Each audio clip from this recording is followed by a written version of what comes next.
Okay. And so it begins.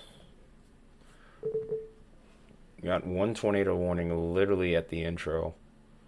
Unfortunately, the soundboard for the siren, which is really just Windows Media Player, and the intro song are linked together, so I can't play one of the over the other, unfortunately, right now. So, crap. But let's go ahead and take a quick look at this. This is also an observed tornado, by the way. This is for Bailey and Cochran counties in northwestern Texas. This is moving at 20 miles an hour. This is confirmed near Lingo. It's confirmed by weather spotters, by the way. This will be in Maple within the next 14 minutes. So there's already a tornado on the ground. I think this is the first tornado warning of the event tonight. I don't expect... Here's some feedback somewhere. I don't expect this to be a long duration event, but we'll just have to see how things play out. You never know with these mesoscale events. Originally, this was a slight risk as of this morning. Then a little later this afternoon, we got or earlier in the day, like late morning, we got the upgrade to enhanced risk with the 10% hatched. Hence why we're here.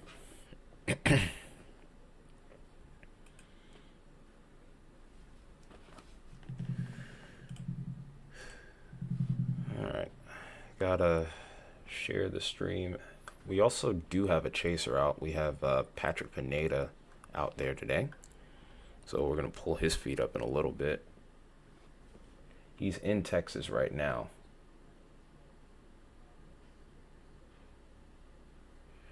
So we're going to pull him up, and then I'm also going to figure out where this feedback is coming from.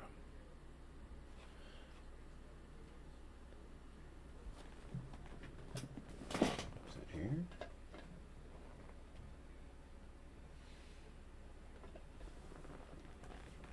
Okay. I think we might have figured that out. Just give me a second here, guys.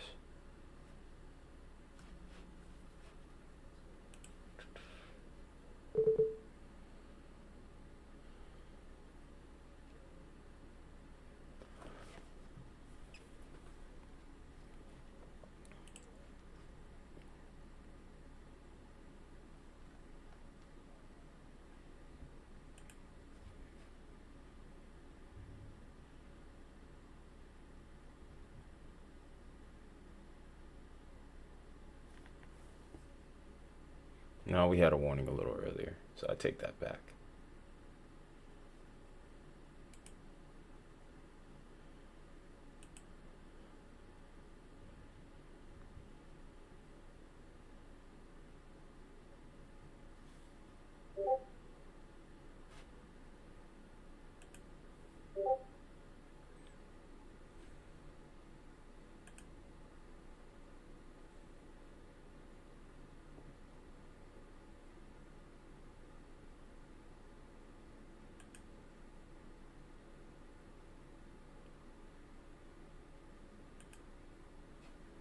Let's take a look at that storm while I'm getting this all set up here. Let's take a closer look at that cell. Oh, yeah. Yeah, okay. A little earlier, it had the perfect hook on it. It's not looking quite as impressive here. This warning did get an upgrade, however. Now, we're now dealing with baseball-sized hail at this point.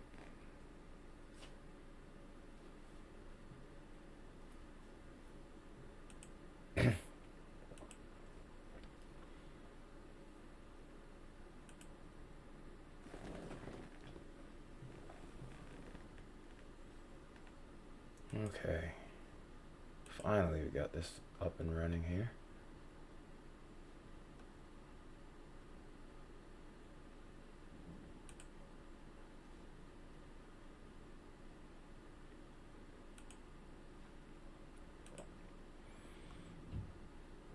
This, and then this. There. We are good.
So got some music going now to go with it.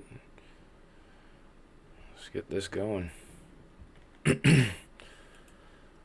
as I said before, this has the potential for up to baseball-sized hail. This is kind of what I was originally thinking that we would be paying the most attention to as the hail threat today. Obviously, things change with this setup. It was a trough setup over this region, which I thought may or may not increase potential.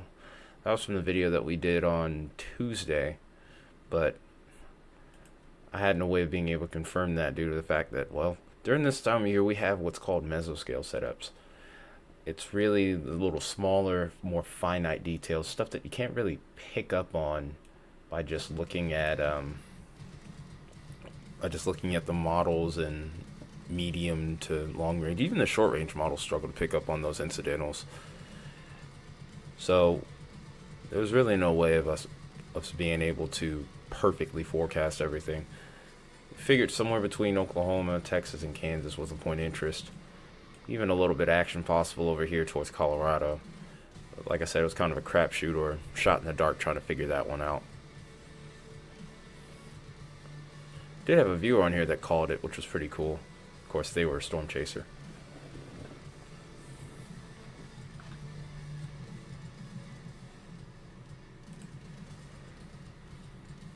Okay. So now we got everything shared up.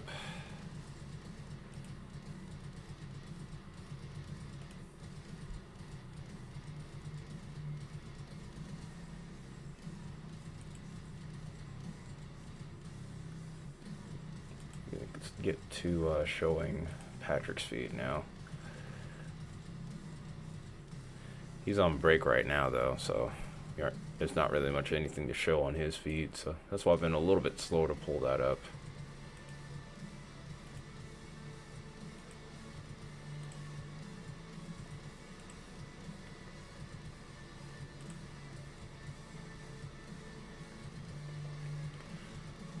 Also want to say I appreciate everyone who's tuned in up to this point right now.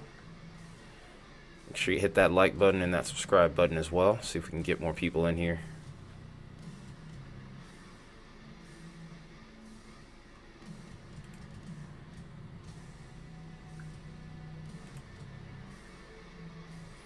It's a solid velocity signature here too, by the way.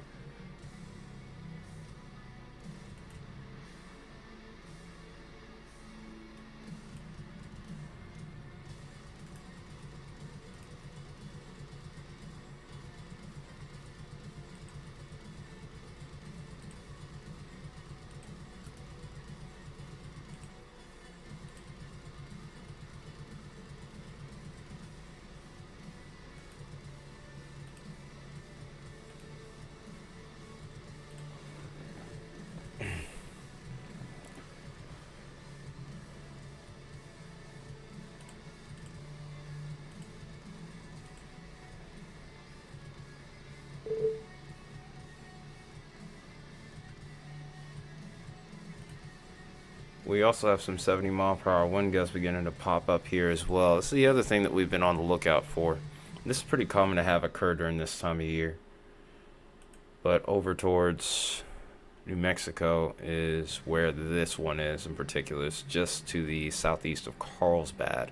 It's going to be heading towards the Texas border here in due time. So we have a considerable severe thunderstorm warning here, and it's almost like a line segment beginning to develop here, with a northeastern component of motion. But this is pretty much the overview of our area for tonight. There are multiple days ahead where we have slight risk, so we also got an update on that tornado warning here. We still have that destructive severe thunderstorm warning for hail. And this is still a tornado that that's reported is on the ground right now.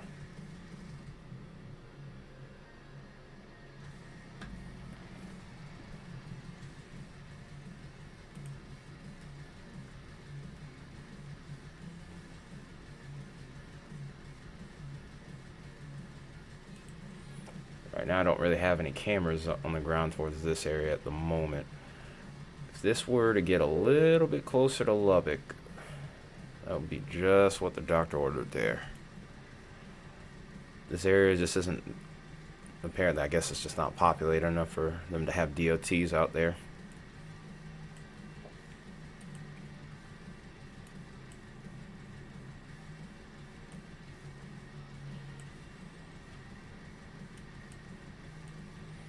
Alright, we got Patrick's feedback up. When Patrick's got his feedback up again, we'll get him set up. Dang.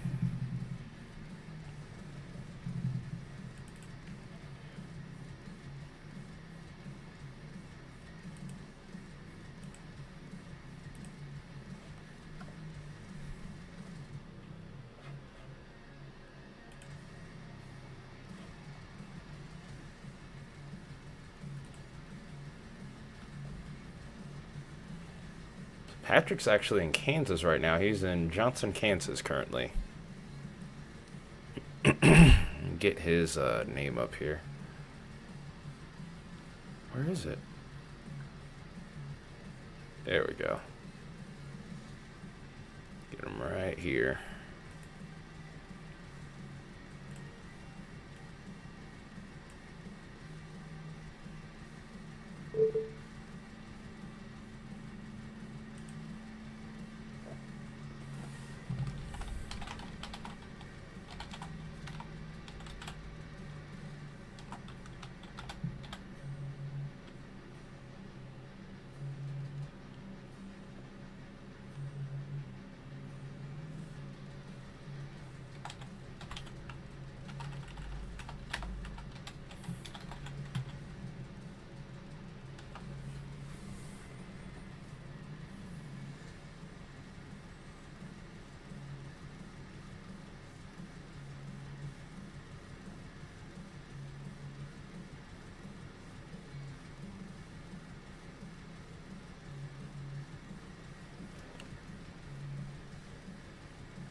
Uh-oh. Just as quickly as it was flaring up and looking impressive earlier, the rotation seems to really seem to be like downtrending at the moment. In this environment, though, there is a chance that this supercell could recycle and try to drop yet another. We'll see what ends up happening with that as we go forward.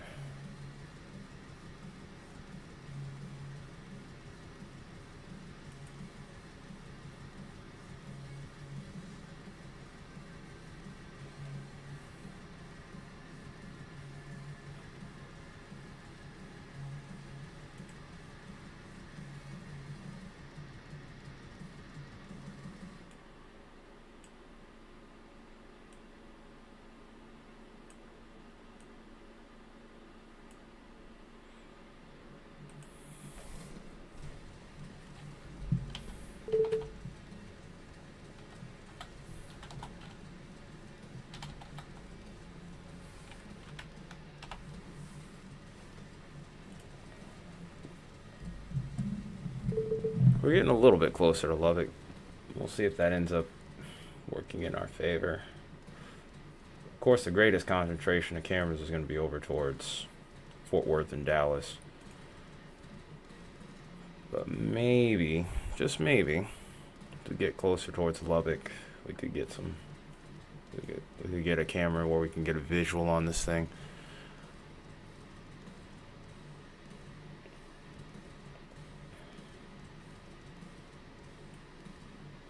The closest one that I see is well off from is a good ways off still.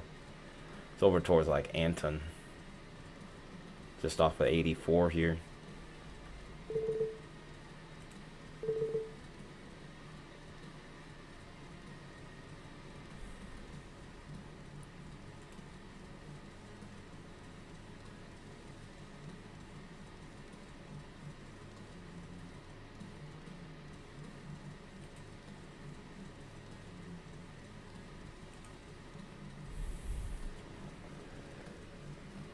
I think a new meso's about to come in here, possibly.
A new update right here in the tornado warning.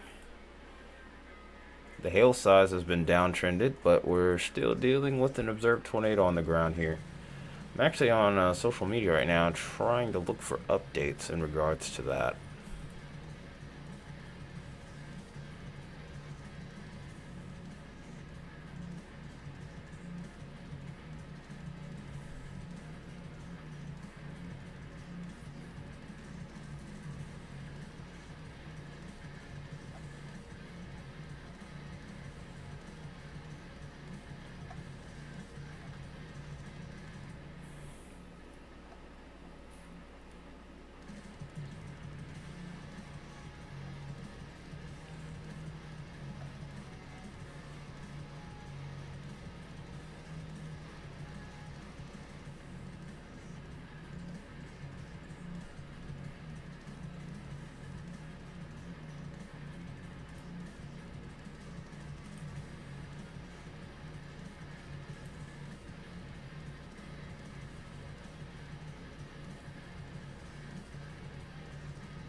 Now, there's been quite a few tornadoes today, actually. I just looked at the SPC map. There's actually 6 reports right now. It's been a pretty busy day.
Yep, that new mezzo's starting to form.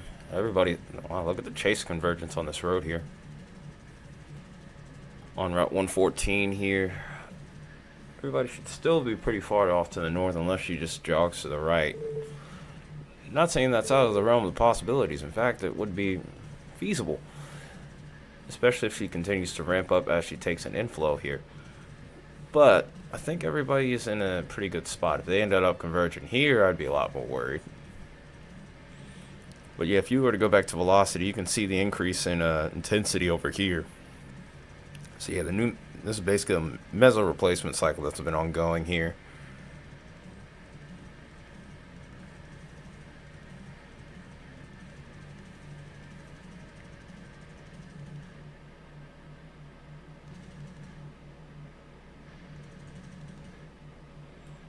Let's see if I can find which storm Patrick's on. Thinking he's on this one over here towards Huggington. Hugoton? I thought it was Hugton, but I didn't see the O here because of the Storm Chaser label, the Storm Spotter Network tag over here. But Hugoton, this is the storm that he's on right now.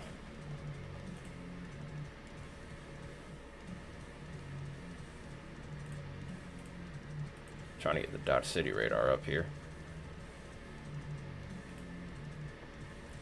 It's a pretty strong leading edge here. There's a little notch over here that might be a point of interest for him. Might have a couple shots at maybe a messy tornado or two.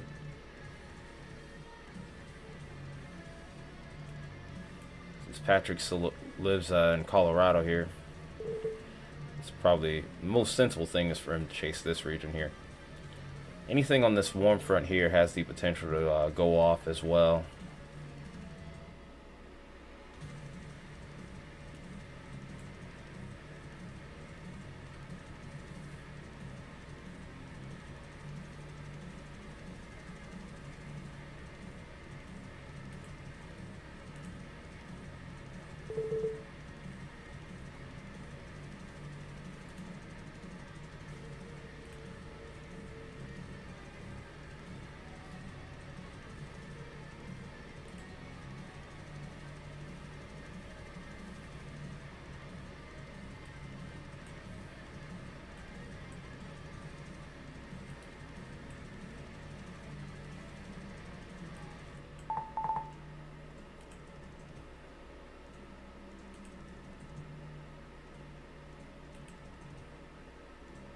not much has really changed with that latest update there.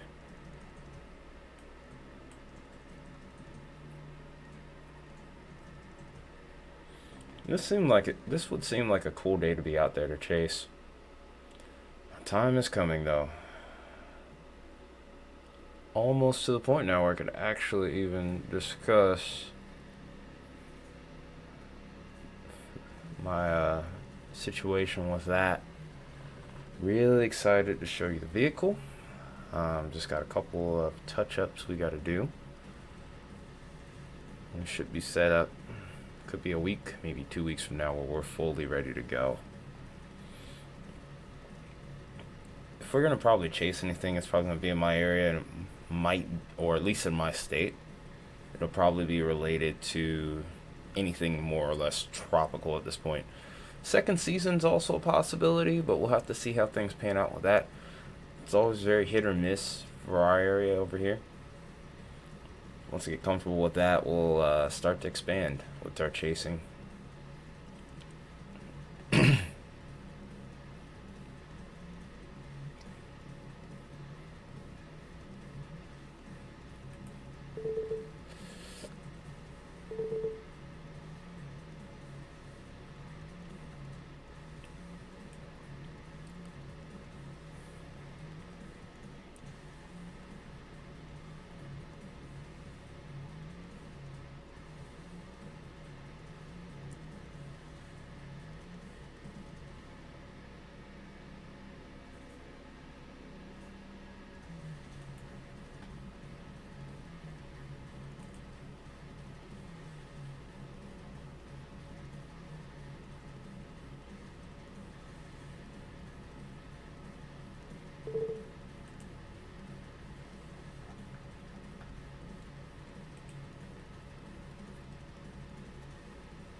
Oh wow, they went PDS with this now.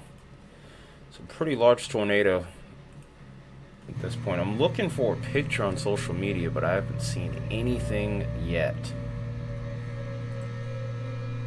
But this is a confirmed large and extremely dangerous tornado. 4 miles southwest of Maple. It's moving east at about 20 miles an hour. This is confirmed again by expected to remain in mostly rural areas. What my concern is, and wow, look at that radar signature there. Look at that hook. That is impressive. We'll look at velocity here. We'll say, wow, holy cow. Look at that. That is a monster. That is freaking huge. That is a nasty couplet right there. Easily 110, maybe 120 on gate to gate. Yeah, easy 120, maybe even higher. So that's pretty impressive. This formed right on the outflow boundary that was discussed earlier today. Oh, that hook's curling in on itself too, so that's just telling us how strong that rotation actually is. With that thing just firing off here. What may end up slowing it down is a potential merge over here with this little cell that's just outside of Morton.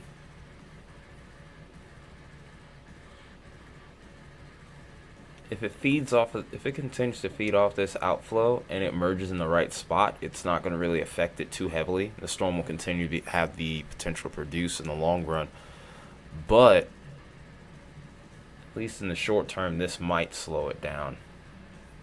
So we'll see if this merger ends up being destructive or not.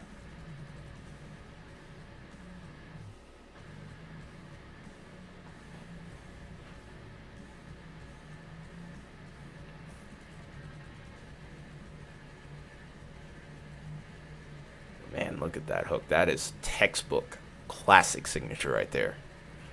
Whenever you see a storm look like this on radar, you need to pay attention, especially if it's near you. But thankfully, again, this is mostly in rural areas, so not a whole lot out here.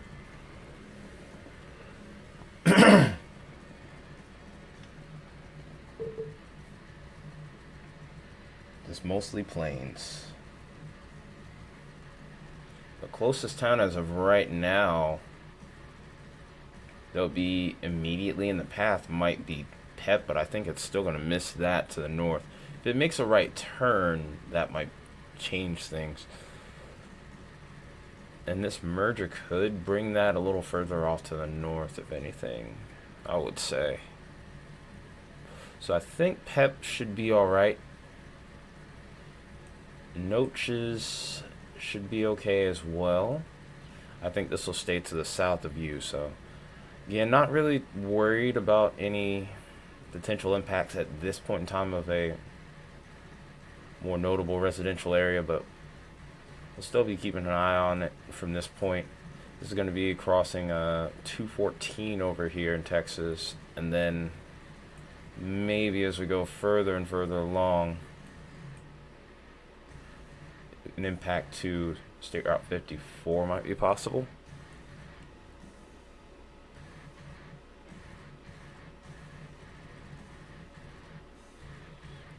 I've just now started to see some pictures on here of this, by the way. Very messy looking storm. Very dusty storm. But okay. Oh yeah, there it is. I'm starting to see the pictures on Twitter. I can't share them, obviously, for reasons. But very dusty, very nasty looking tornado. Very large tornado, though, too. It's a strong tornado.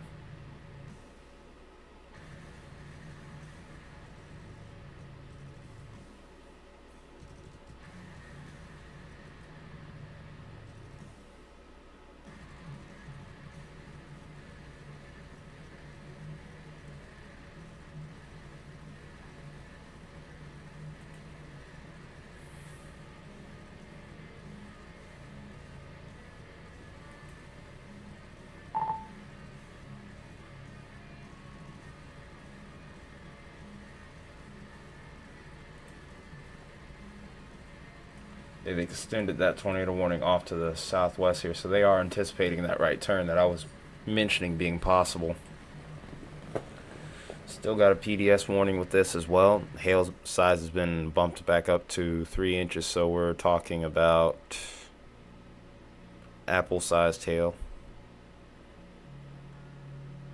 So now we're looking at Cochran and Hockley County in regard to the tornado warning, the PDS warning here. This is going to be passing awfully close to Morton, but I think Morton should still be safe. It's going to be very close. Just for safety's sake, I would recommend still getting into your safe spot. Whether it's most interior room in your house, but in this situation, I would really prefer it to be somewhere underground or in a tornado shelter, if it's at all possible. If not, most interior room in your home. Stay away from windows, exterior walls, of course. Make sure you have something to protect your head. Get you through this one here.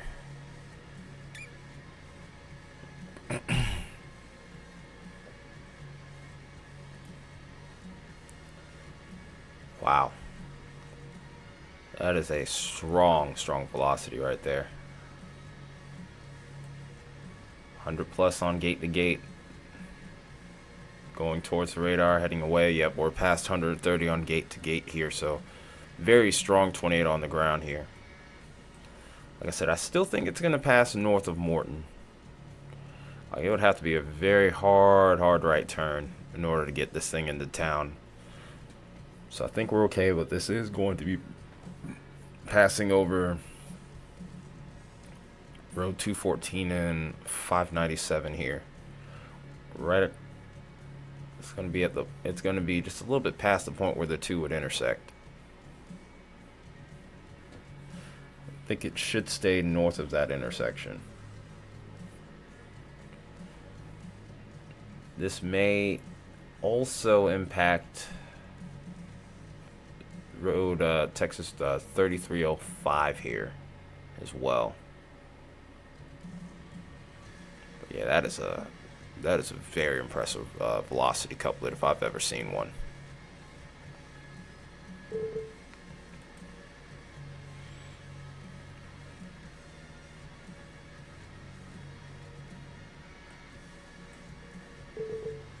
But yeah, we have no real visual of this, unfortunately, which is a real bummer. The closest camera that I could get to this storm would be all the way over towards shallow water, which is about 20 to 30 miles away. So we wouldn't be able to see much of anything at this range. But yeah, that is a strong couplet.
Videos are really starting to pour, and there are a lot of chasers on this storm right now.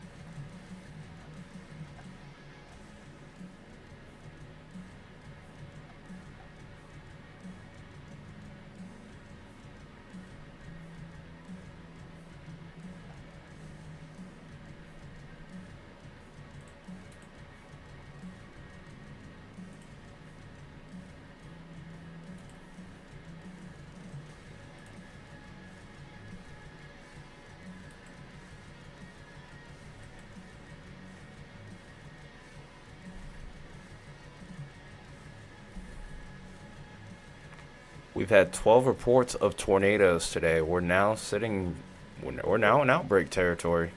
It's a small scale tornado outbreak here.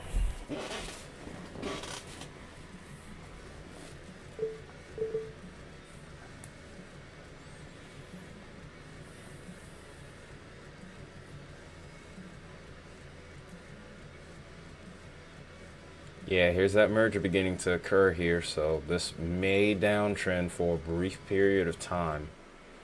Wow, that couplet's really strong though. We're hoping that this ends up undercutting this storm before it gets too close to any residential areas or heavily populated areas, because that couplet is intense. That is a very intense couplet. Look at that. You see that purple in there? That's 115 miles an hour, just this one area alone. And you put that up against that, and that's how you get your gate to gate. Yep, there it goes, weakening by the next scan, which is a great thing. But you get the picture here. We're still sitting at nearly 135 on gate to gate at the very least. Pushing 140. In fact, that last game was almost certainly at least 150, if not more. It just goes to show how intense this tornado truly is.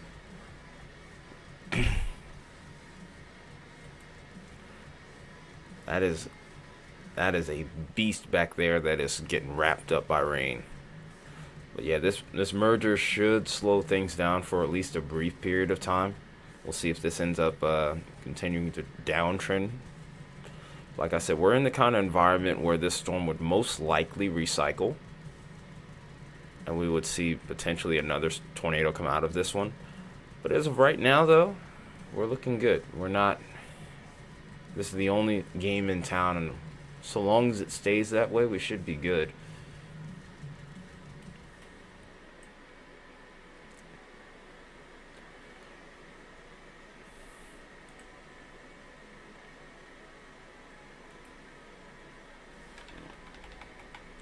I wish I could backtrack so I could show you the outflow boundary that everyone was talking about earlier.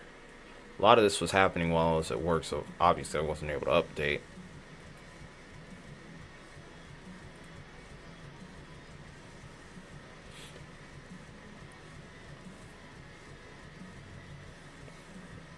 But when I heard about that outflow boundary beginning to develop and seeing the images on satellite, my interest definitely peaked.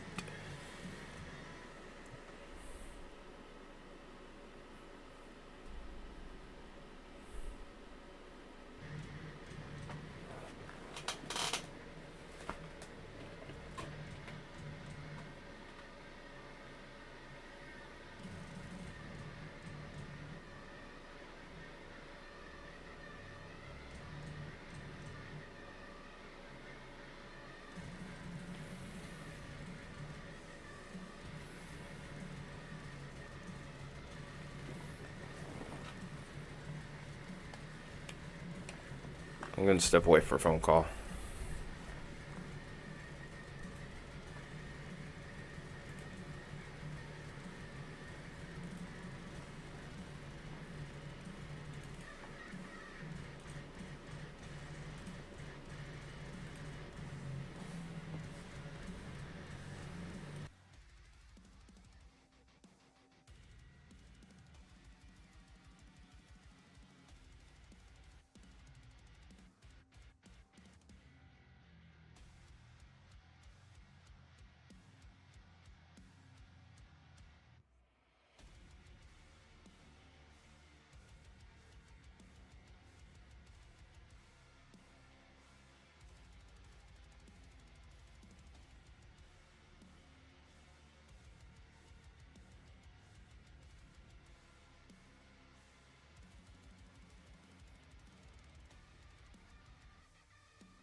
Alright, sorry about that, y'all.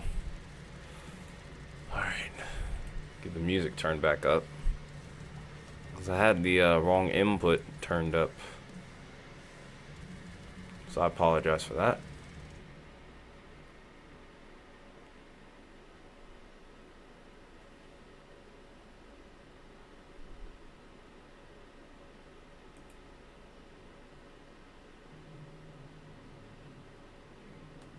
Wait, what the? Oh, shoot. I guess Patrick's stream ended and it went to autoplay. I did not mean to show Ryan's feed. I am so sorry. Yeah, it didn't even give me a warning that it did that. That's crazy.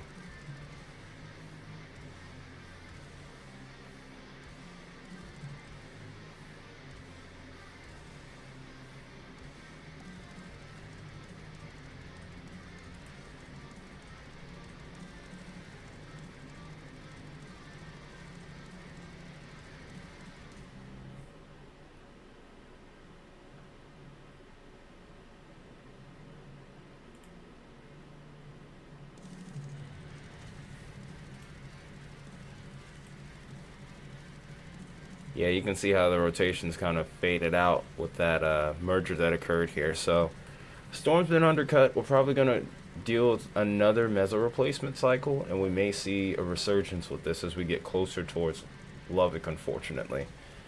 But at least for right now, I'm pretty sure that that tornado has lifted.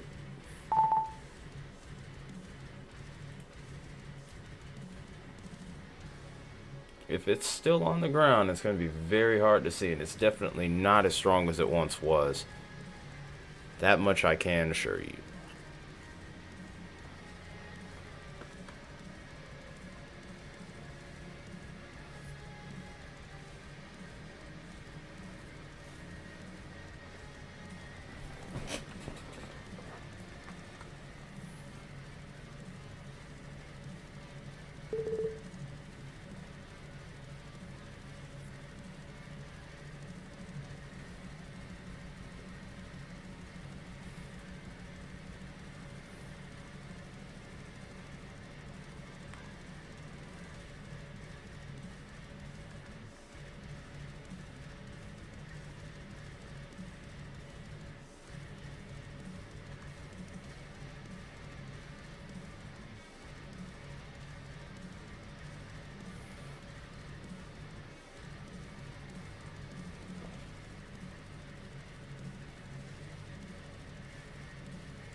Should have forgot to charge that. Need that.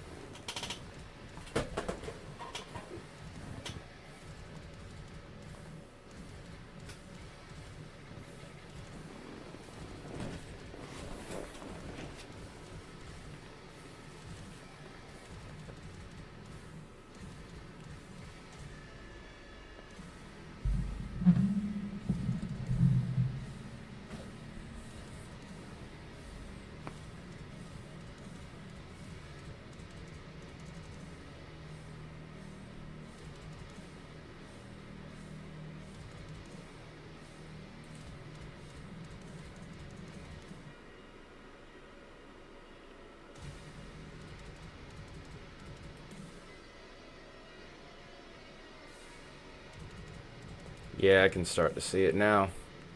There's the new mesa right there.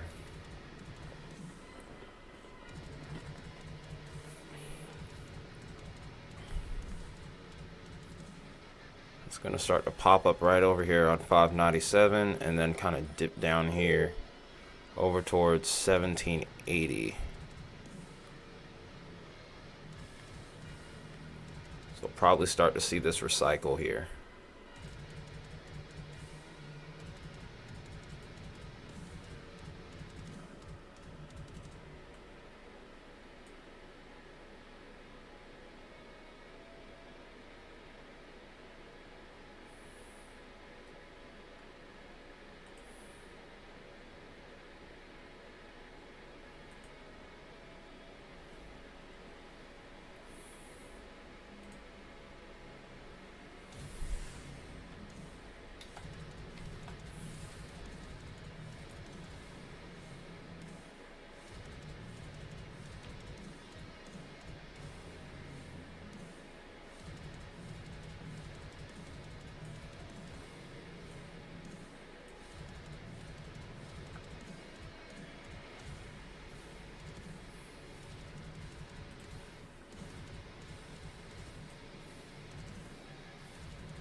Not even a truck stop camera, huh? Dang.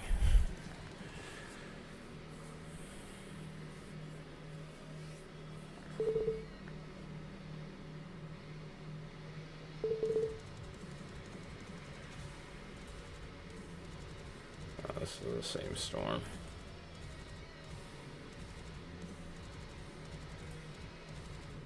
We have another 70-mile-per-hour storm. This is over towards southwestern Texas. Not far away from our... This is kind of far away from our storm, actually.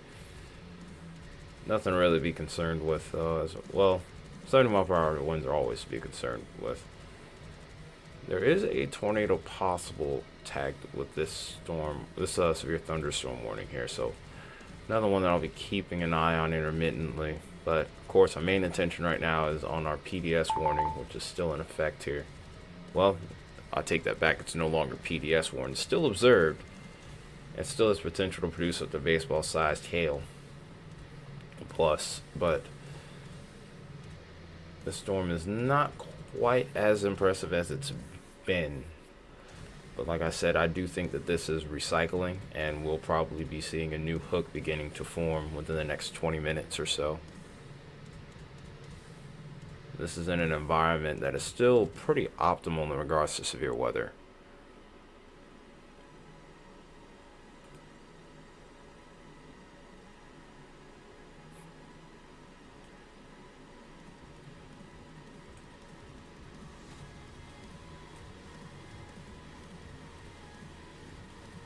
Yeah, there's not really much in the way of visuals that I can get from out here.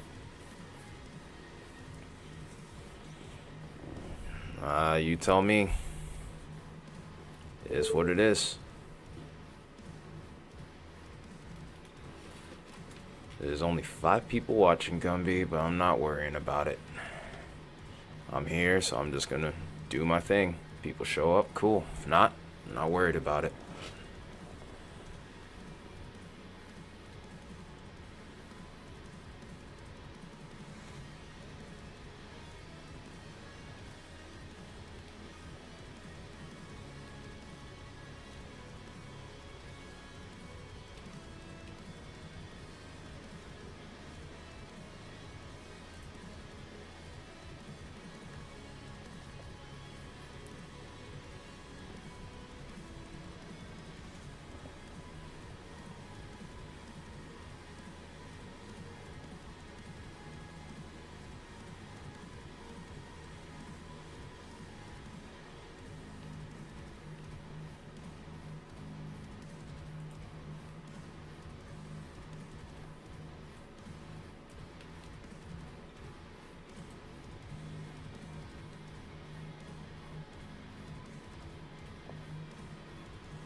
Yep, there's the hook.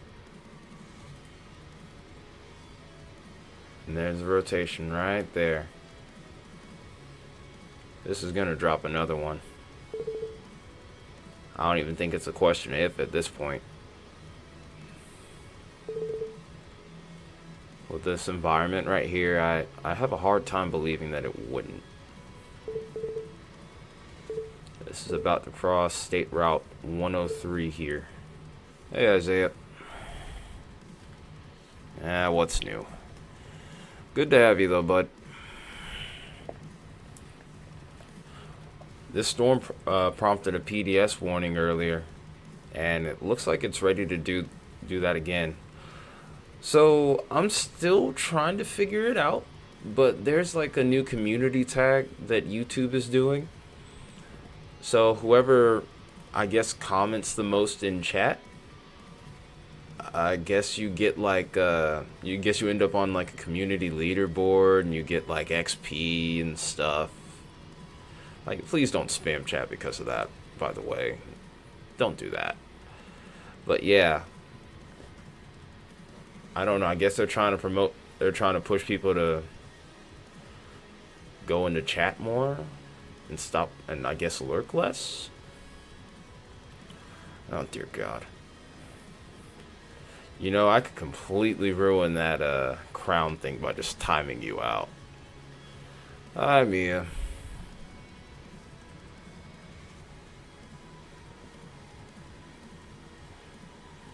Nope, you're not king.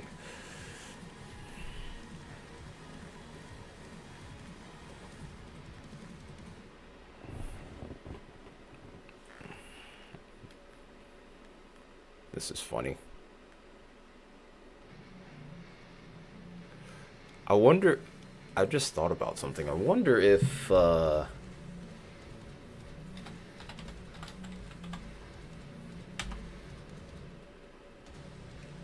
it doesn't work for me. That's bogus.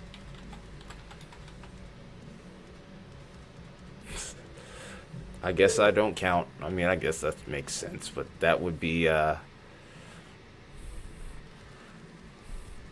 well, Mia's dethroned both of you, oddly enough. Are you guys really about to squabble over this? Yep. I guess that answers that question.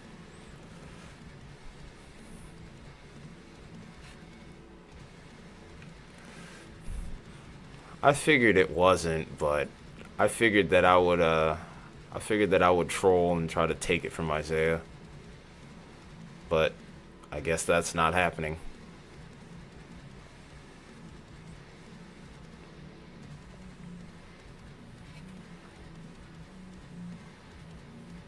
Because there's only 3 people out. No, we're not. I will time out all 3 of you if you suggest that again. You know, I could derail you entirely just by timing you out, Mia, so don't let it go to your head. But yeah, anyone cheats tries to cheat and say, "Oh, I'm gonna time you out so I can end up being number one," I'm gonna time you out.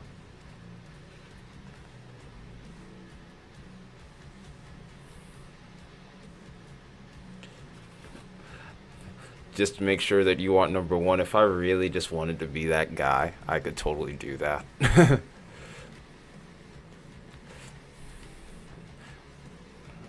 I didn't say that I was gonna do it, but I can. If you want, I can. But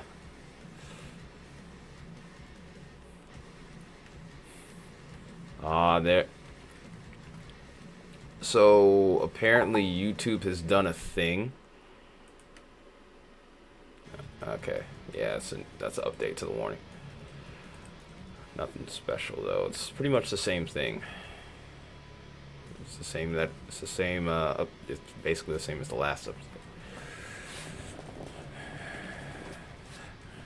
No, I'm just gonna troll. Anyone says I'm gonna time you out just so I can be number one, I'm gonna time you out only because it's not how I want my mods acting. But to answer your question, Isaiah, so apparently on the community tab, which I guess only I can see, which is crazy, you get I guess it's based on the number of people. You start with the 25 XP, and then depending on the position, it all goes up. All three of you are actually tied right now, so it's 75 apiece. Yes, yeah, y'all are admin abusers, but I'm not going to condone that. I will not condone that.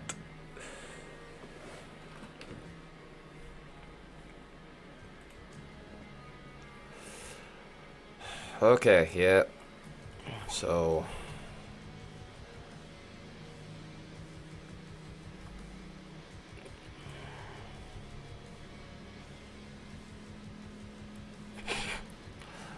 careful, Isaiah might be petty. You might flip the petty switch for Isaiah, and it might time you out for that.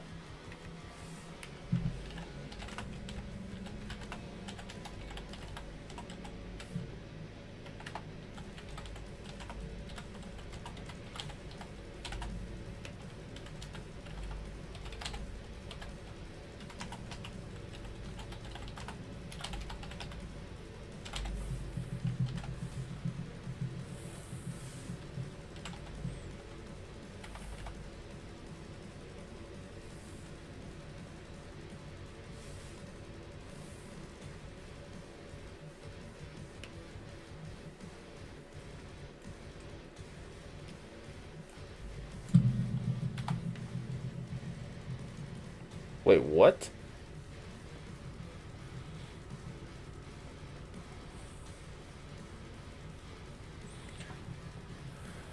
Gumby can't time you out because he's the same. You two are the same. Are the same rank or same position. Only Baconator, Isaiah, and Contingents are managing mods, and they can time you out. So Gumby, Gumby won't. Gumby can't time you out. Isaiah could. If he does abuse it, then I'm going to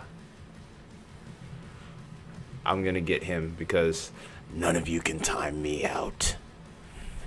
Get wrecked.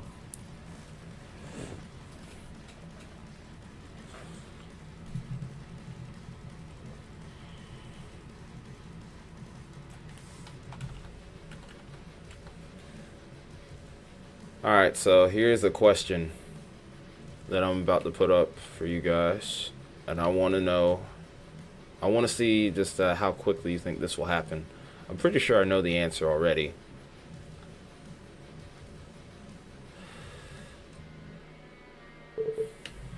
Yeah, you've missed a lot, Mia. A stain on my comforter? Yes, that was from when I was eating pancakes.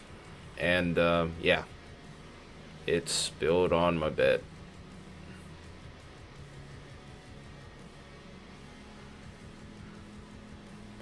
I'm still mad about that, by the way.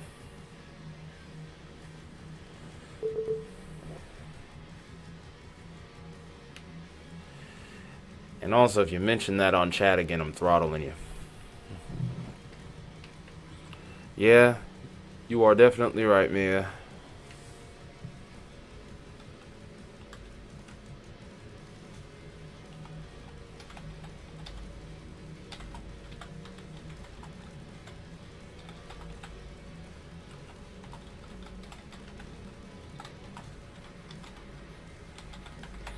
Don't give me that emoji. I don't care.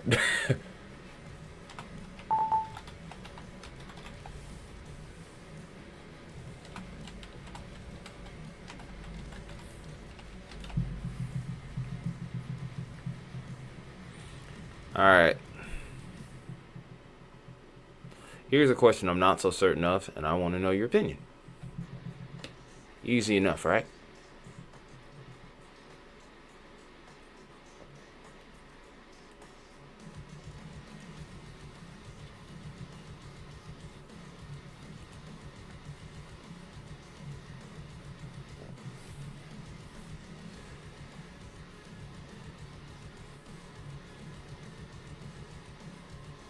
I wonder who voted yes. It was probably you, Gumby.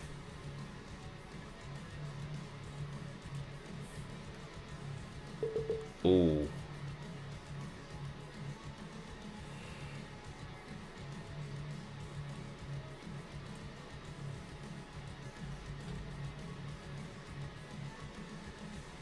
But for context purposes here, this did actually prompt a PDS earlier. There were some crazy images off of Twitter a little earlier. There was actually a... Yeah, but this did have a PDS. This had a gate-to-gate at one point of about 100 and... nearly 150.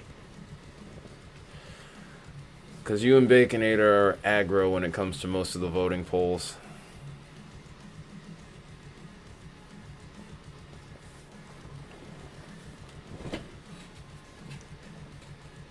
But all three of you voted yes, and I mean, to be honest, that probably is going to be the right answer. This is literally formed on an outflow boundary that kind of popped up on satellite earlier today. This is a lone supercell for now. So long as there aren't any further mergers, it probably could. Yeah, that's true as well. There's plenty of energy over this area as well. But yeah, it had a pretty nasty photogenic wedge here that was super dirty. No, it's not PDS worthy now.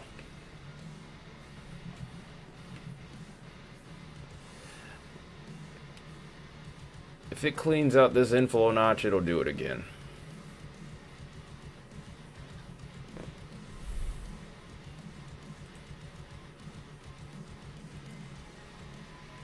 But I think there was a failed occlusion because I don't think this ever truly lifted.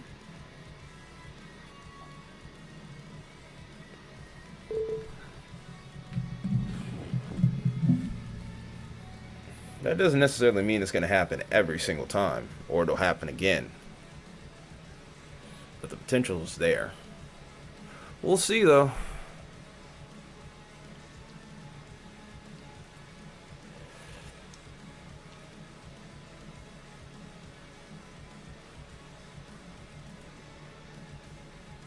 Need to see what's going on with these mergers, though, behind it.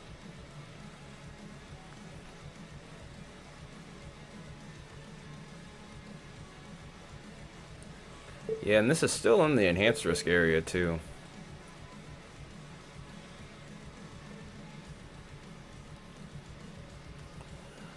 And I kind of hope it doesn't happen, though, because that's going to be heading straight towards the Lubbock after a while. This is heading into more town centers here, so that is a problem.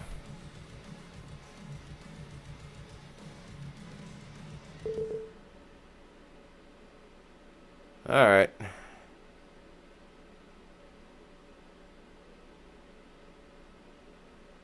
Later.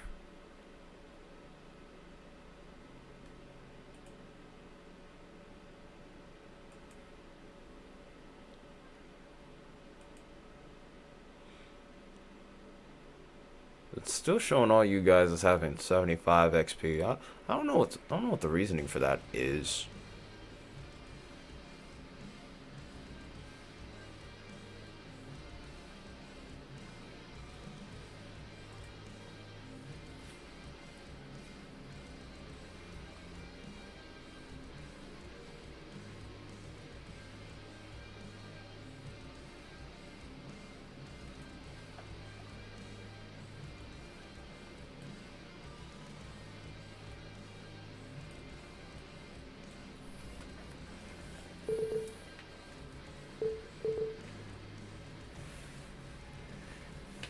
No, but I thought with it being a leaderboard, it was only one of you was gonna have 75. The other was gonna have maybe 50 or 25. But I guess since you guys are still pretty active, I don't know.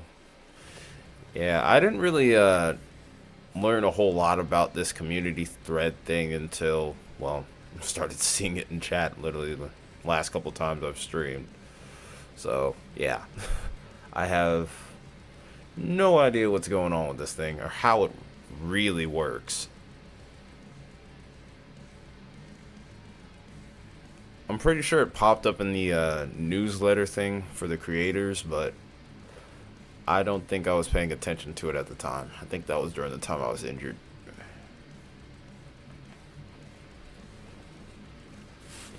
At that point, I wasn't even focused on anything other than recovering.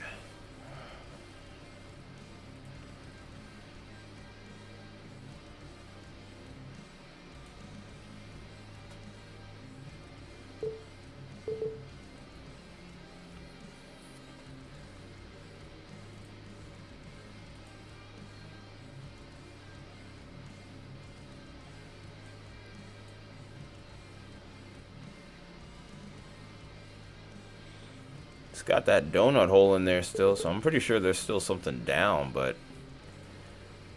far cry from what it was. Yeah, she's struggling a lot more than she did earlier.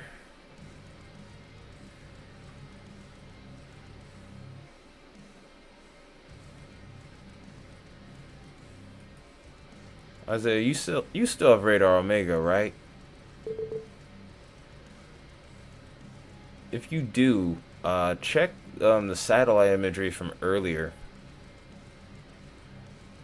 See how far back you can go, so that way you can see that outflow boundary that has been really causing all the buzz around here today.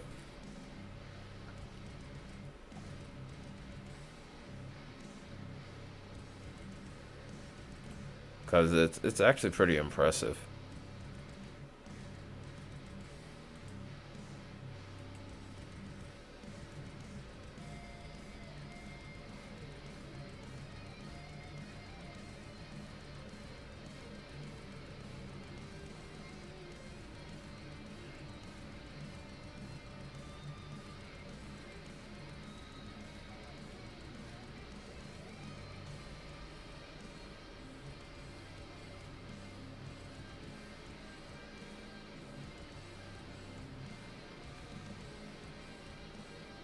Oh wow, you should see the stuff on X right now too. Like, holy cow. This thing was super dusty too.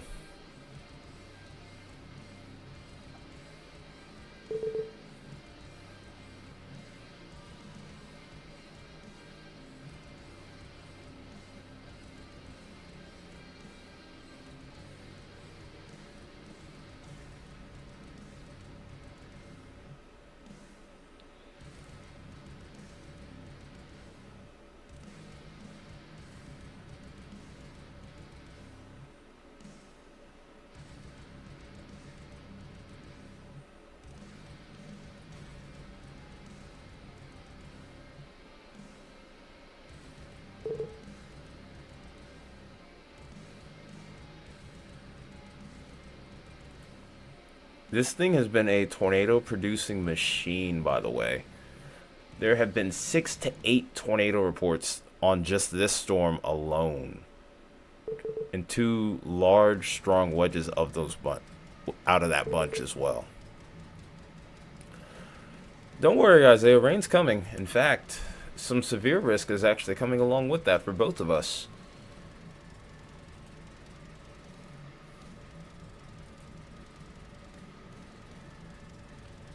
There have literally been 15 tornado reports today, by the way, guys.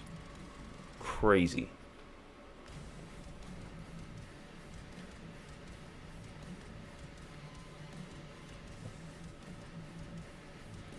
This would be a little two-step here if you were in the mosh pit, by the way.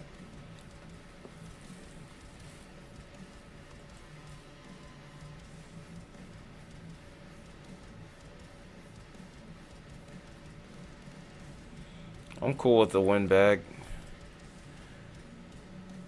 Shoot. If I had everything set up, I'd chase it. But there's just a couple more things that need to do.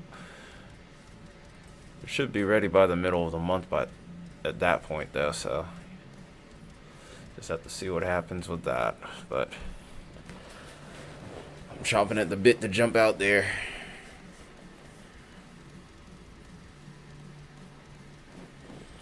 I need to talk with my IT at my job.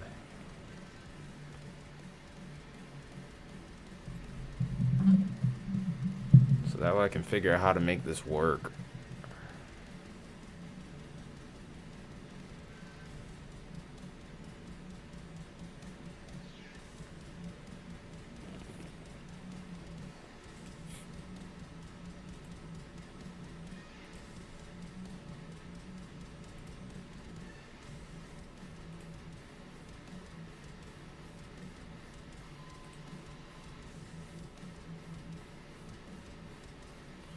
Yeah. That's why I asked it that. That's why I made that voting poll question what it was, you know. If anything, it looks like it's kind of shearing out, like it's going outflow dominant.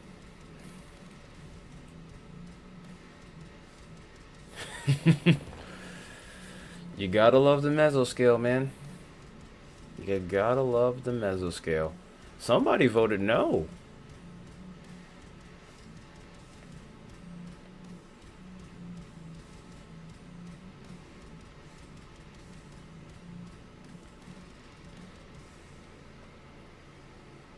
Well, after 9 minutes, we're gonna have to end that poll and come up with another question.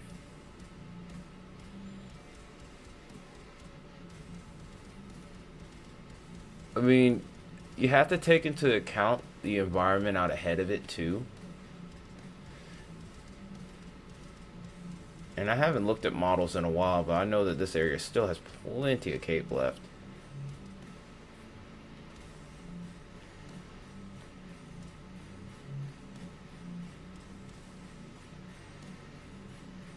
You still have 8 minutes left though, so it always could get its act back together. There we go, look at that. Here we go. It's on the northern edge of that donut hole where we still have that potential.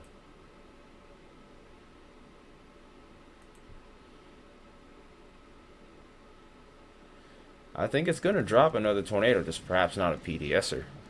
Or at least not starting out as a PDSer.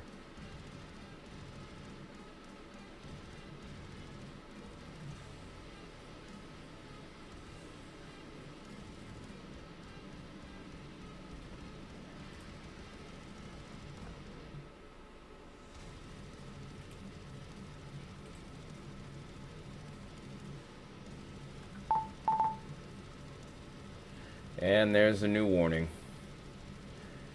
Downgraded back to radar indicated, but I don't think it's going to stay radar indicated for long. I think this is going to drop a whole nother tornado.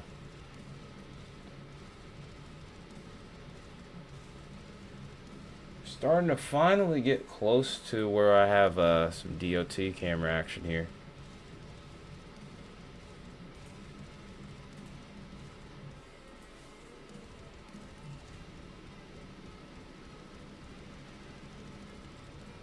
Waiting for this to get close to shallow water. Well, you know where to find them. Or you could even make them. It's not that hard.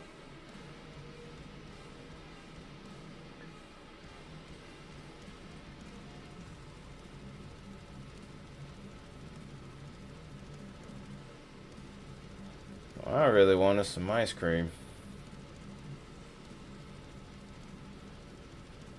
It's starting to. It's just a little slower than expected. Ooh, yeah.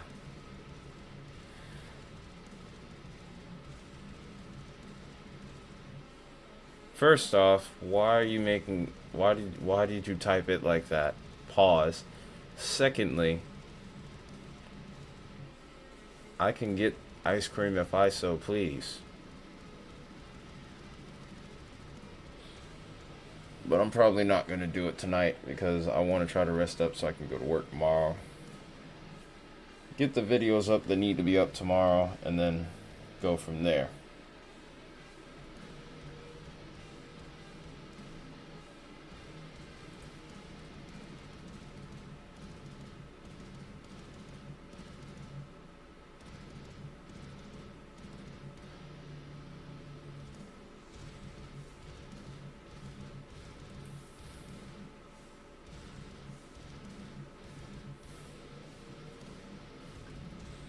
Yeah, if only I could watch.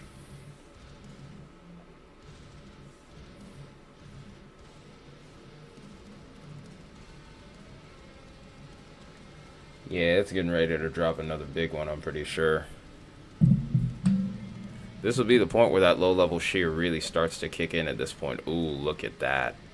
Yeah, it's ready to do it again. I wonder if the forward speed has increased further. 35 miles. Yep, it's increasing. Forward speed's increased to 35 miles an hour. Stark comparison to the 20 that we had earlier. I think, fortunately, that this is going to stay north of Lubbock, but there are some towns to the north of the city that could be impacted by this.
Yeah, it's gonna do it. I mean, you were right to go off some of that regarding its history. Yeah, this is gonna be a donut hole on radar when it does try to produce, most likely. It could be going through yet another meso replacement cycle because I think that was the reason why we didn't see it earlier. 'Cause it was pretty heavily delayed. I was anticipating, me personally, I was anticipating to see that sooner. But yeah, that inflow tail is back here. I can see it pretty clear already.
Alright, that voting poll ends.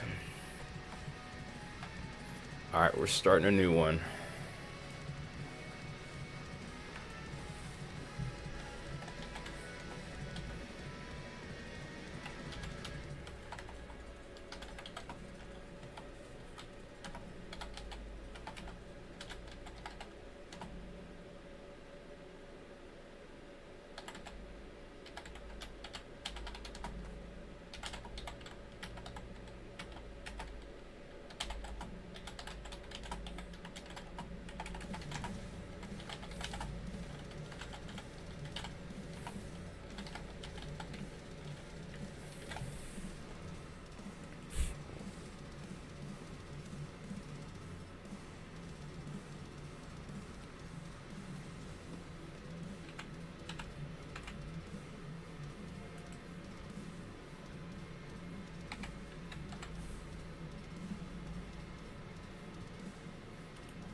All right, so this one you're gonna have to put your thinking cap on for this one.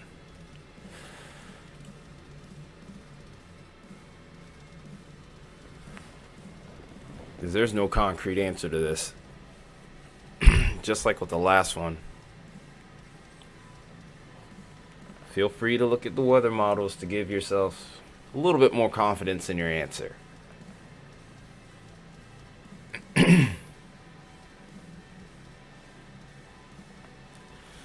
Also, make sure you guys are refreshed on the stream.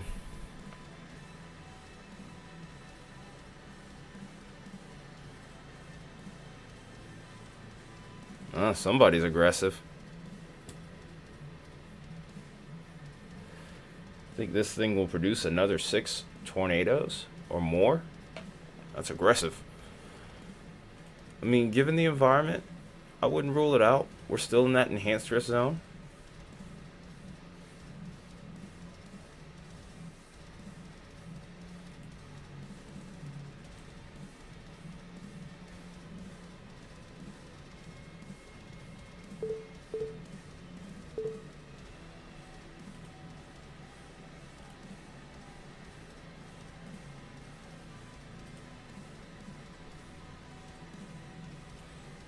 Yeah, that mezzo looks a mess right now. It definitely has some cleaning up to do. Alright, Graybeard. I like the aggression. I mean, any of these answers could be valid. That's the thing. That's when I make these polls, I try to make them as open-ended as I can. So that way, you know, you can make an argument that with the way that this thing's been cranking out, you could say 6, or you could say 3 to 5, or it might not produce, or there's that off chance that it might not produce any more. I mean, it can go either way.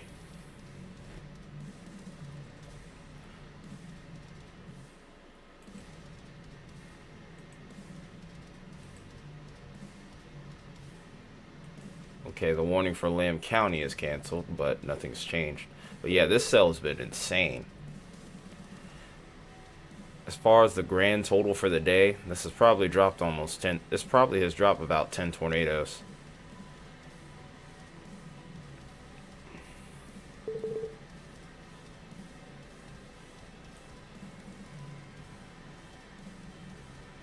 If this cleans that inflow notch out again, this will become a problem for areas north of Lubbock.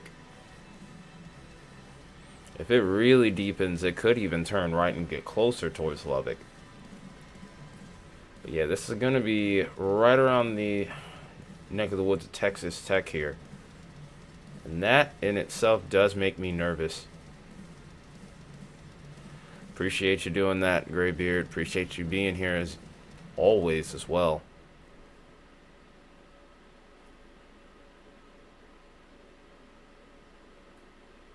Yeah, it's been a pretty slow stream on this end, outside of the tornadoes.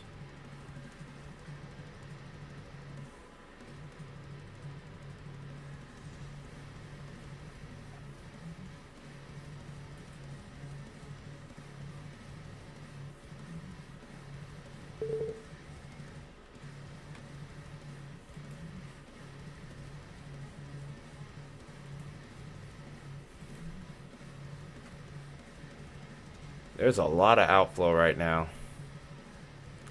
And I think that's another thing that's slowing this storm down. It's trying its best not to be undercut.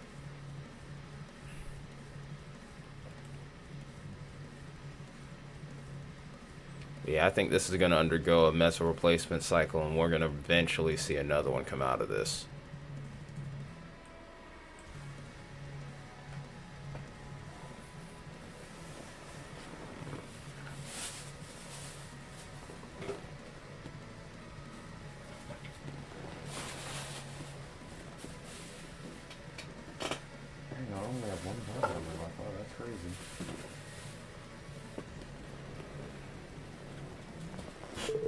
Hey, I need something to drink.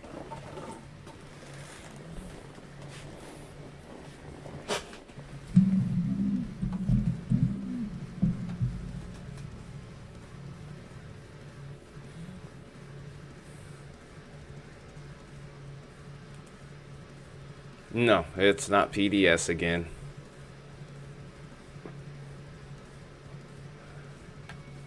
Not even close. In fact, it's struggling with outflow right now, if anything. But I think it's undergoing a meso replacement cycle. Because that inflow notch has been temporarily undercut, but it's not completely gone. We have more mergers going on towards the rear, if anything. However, if this gets ingested by this line here, then that could become a new issue for it.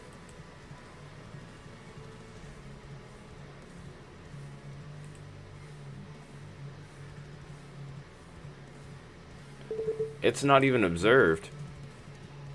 It's just a regular tornado warning.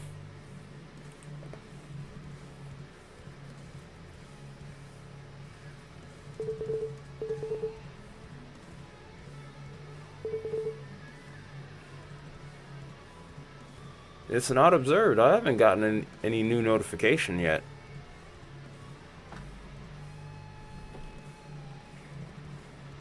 I haven't gotten it. Let me check something out here.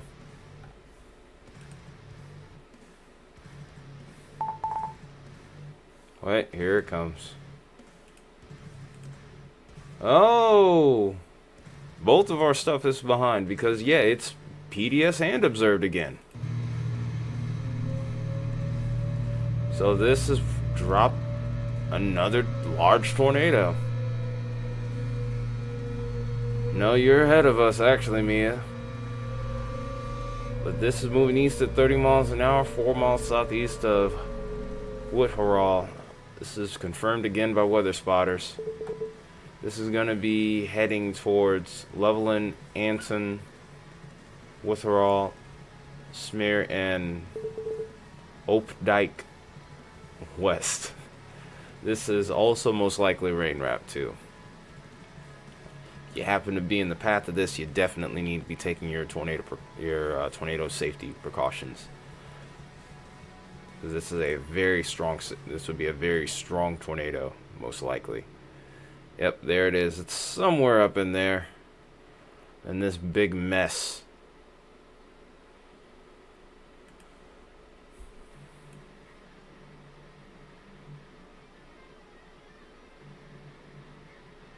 That gate to gate is getting stronger though.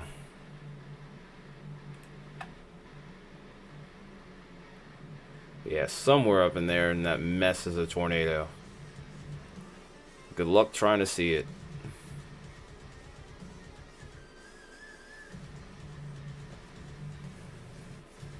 Yeah, the stream always ends up falling behind a little bit. It's a latency thing.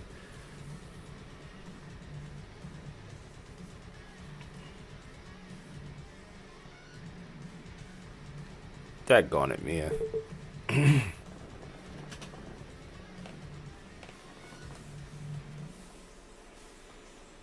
It's fine.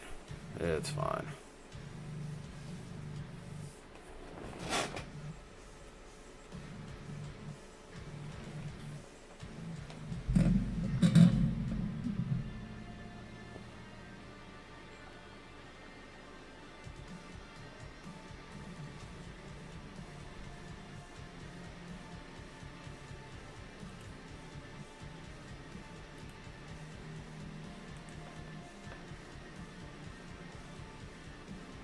Does anyone have visual on that? Even though I can't show it on the feed, I want to at least see it for myself.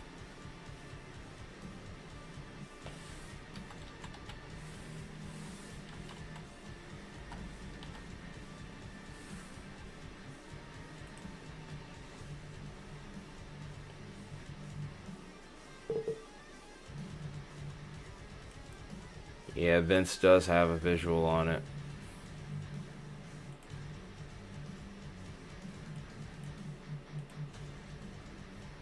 Yeah, this thing is completely wrapped in rain, but you can see it spinning like a top.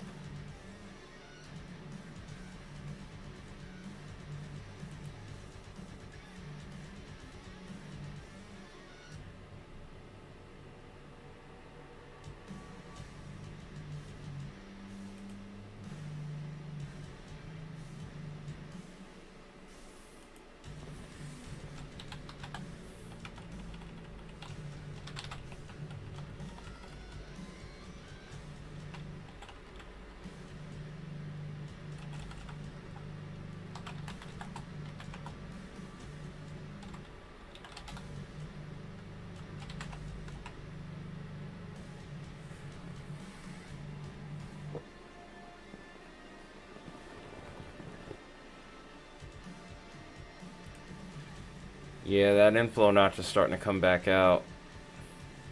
This is still a really messy signature, though. Just whole thing is just shrouded in rain at this point.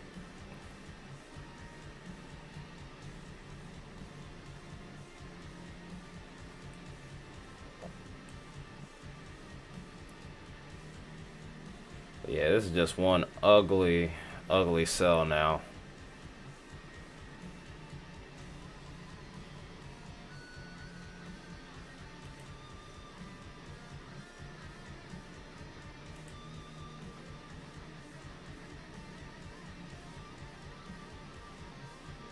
This cell is not so discreet anymore. There's new convection that's starting to come in now. That's really starting to. I think it's starting to slowly affect this storm.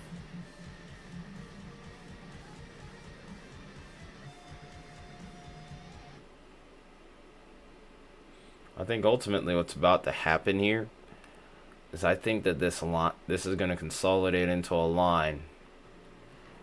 And this storm may struggle to maintain itself with everything that's forming off to its rear flank. We're going to continue to see an increase in convection over towards this area around Lubbock. And as a result, it's going to slowly but surely take away its tornado potential.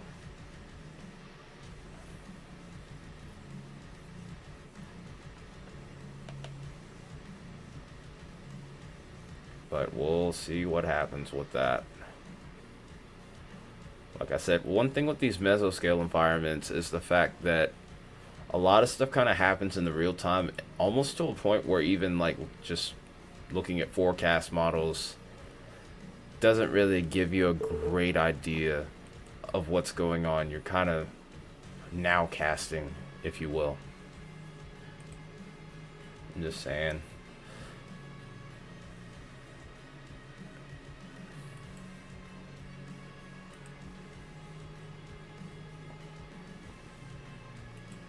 Somebody else has voted. Someone saying 1 to 2 after my little analysis there. Cheater. I'm just playing. You're not a cheater.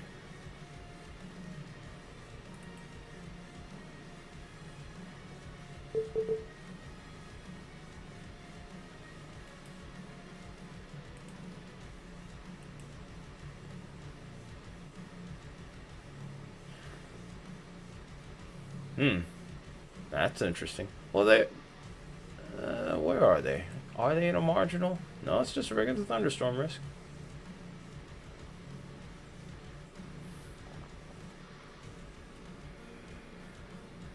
I mean, even if you do have a general thunderstorm risk, it doesn't mean you can't get a severe storm. It's just the chances are pretty low. That's all.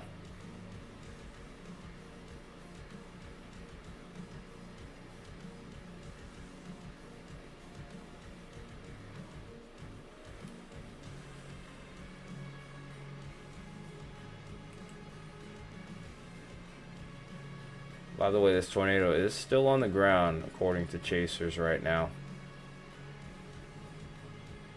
It is heavily wrapped in rain, by the way.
Yeah, this is not looking all that impressive on radar. There's still a pretty cool notch over here towards Hodge, but I don't know if this has been, I don't know how significant this is right now. This is going to have some really strong RFD, though, that's for sure. It's baseline severe. Oh, which storm are you talking about? The Maryland storm? Oh. I'm not going to worry about that right now. Hate to say that, too. There's actually even a warning in my state. It's all the way towards, like, Atchison County. Which is way... well away from me. It's, like, way off to, like, this. I want to say it's to the south. But it may actually be to the north. East? But yeah, I'm not going to shift my attention over there. We're going to stick with this for now.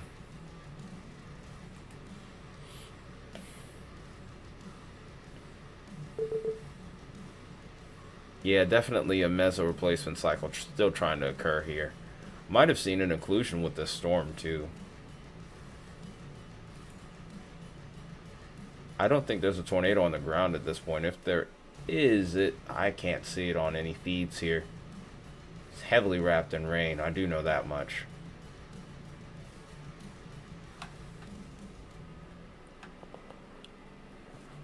Oh, excuse me. I need to get something to drink real quick.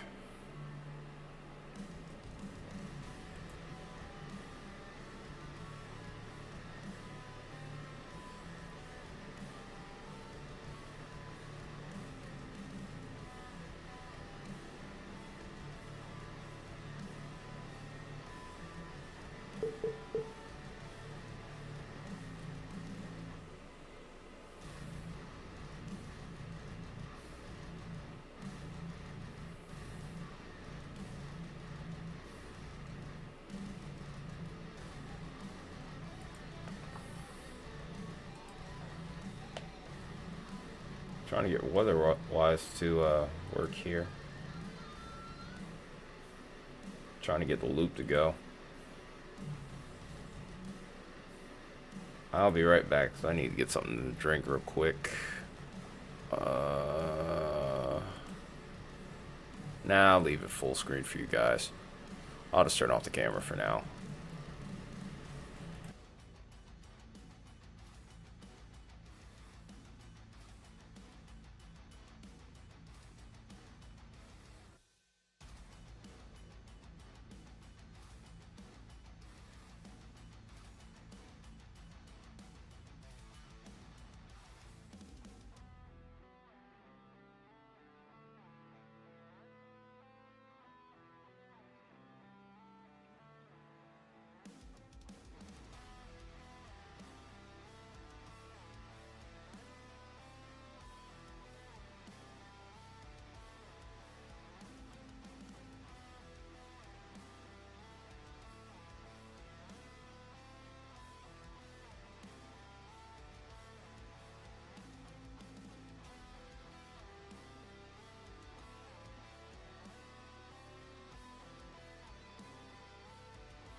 Up, muted, forgot. Yeah, I know about that. I'm not focused on that right now, unfortunately. Hate to say it.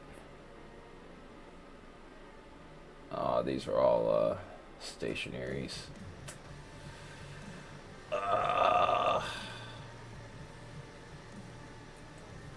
Cursed you, West Texas, with your stationary cameras. Oh well, that's okay.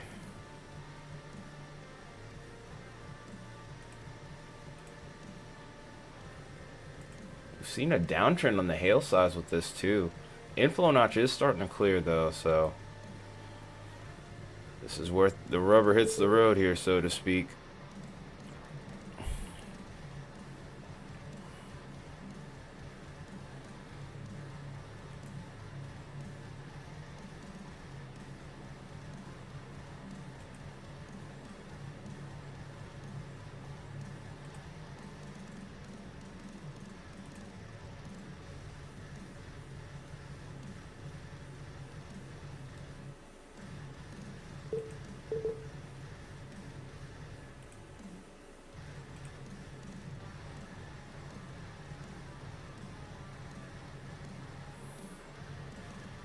You're behind, Mia. You're behind, Mia.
Circulation isn't looking all that great right now. At least based off this last scan. Of course, that's about 4 minutes old. Now it's 2 minutes old. Okay, this is good news because this is getting close to a metropolitan area. Lubbock is not a small town. It's a pretty big city. And also we have the University of Texas Tech over here in this area as well. So we don't want to see anything really ramp up as it's getting close to the city here. We want to see this on the way out, if anything. So hopefully this will stay chill by the time it heads out of here. And even after it goes off to the east, there's still quite a few towns there as well. The good news is, though, from what I was seeing on models earlier, it does look like this is expected to slow down a bit in regards to its potential as we get later into the evening. So the window is beginning to close.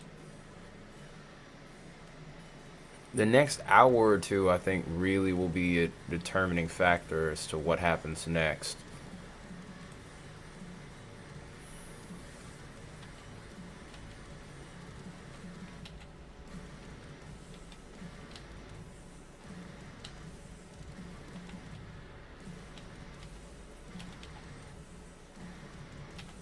The next couple hours, I do expect this to really start slowing down. By the time we get towards like 11, midnight, I think this storm will be just about done. I think by the time we get towards 10, that should be it.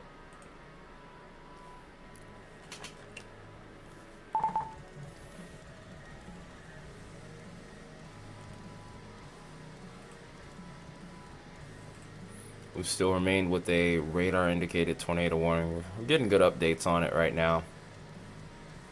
At this point, nothing is on the ground, nothing radar confirmed or anything of the like. Man, y'all are behind.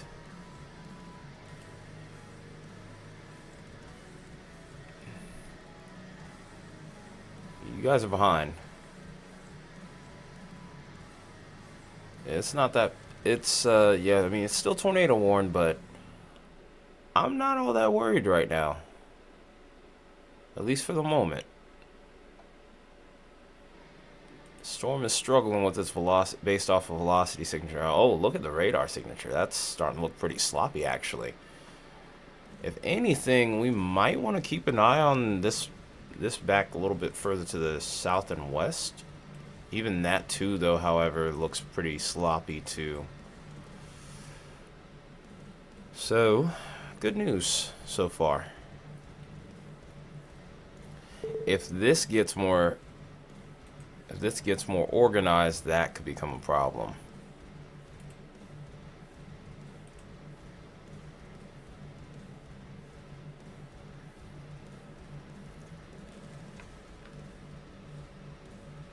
Douglas County.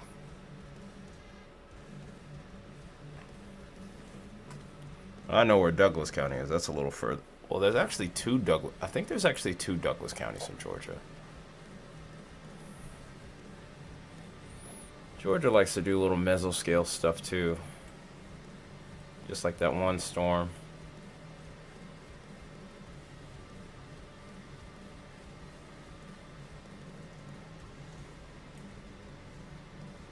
Actually, there's not a warning here. Are you sure you're getting updates?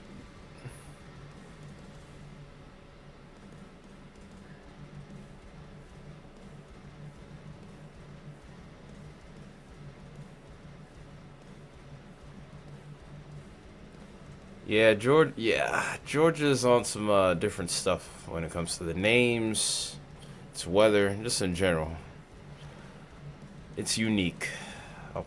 That's just putting it lightly. Yeah, I don't know what's going on there, man. This got upgraded to observed. It looks like there is a little something back here. Velocity hasn't really been showing much anything. This is northwest of the Reese Center by about 4 miles. This is confirmed again by spotters. This is also producing golf ball sized hail. This will be in Lubbock in the next minute. Shallow water within the next 5-6 minutes. Texas Tech's by 7:40 and downtown Lubbock by 7:45 Central. You also have to watch out for Smyrna, New Deal, and Lubbock Science Spectrum. This is a confirmed tornado on the ground once again.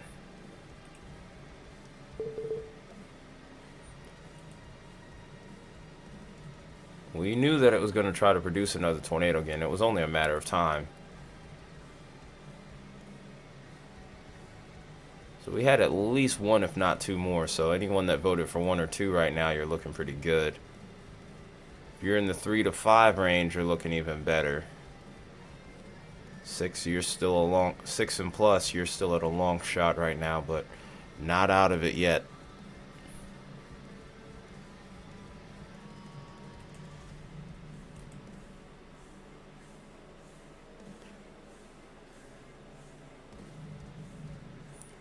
Check the community leaderboard now, Isaiah. It has you at 150.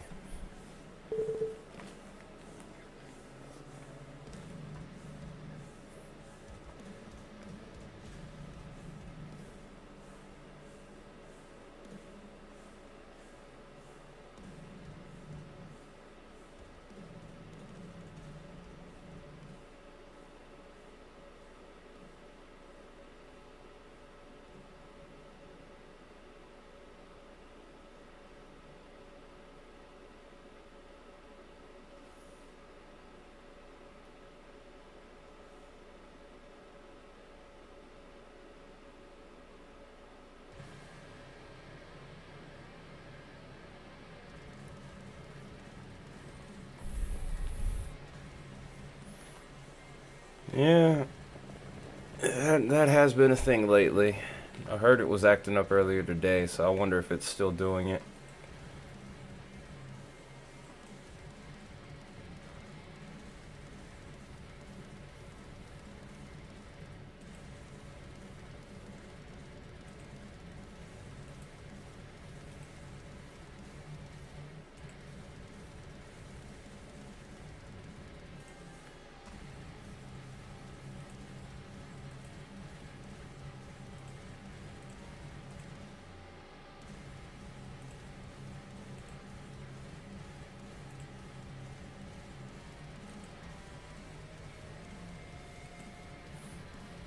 There aren't any good cameras over here right now.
I would be really watchful of this storm just off to the north of Levelland here. I think it's trying to do something. The rotation looks kind of sloppy, but the structure is starting to look a little bit more sus by the minute.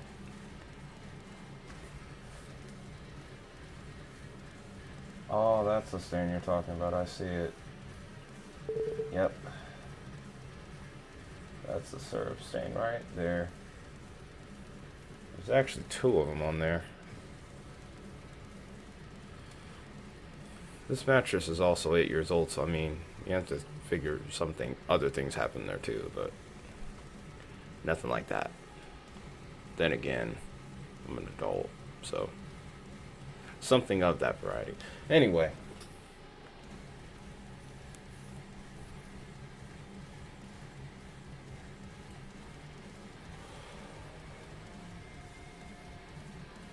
Okay, now that velocity is getting increasingly alarming here.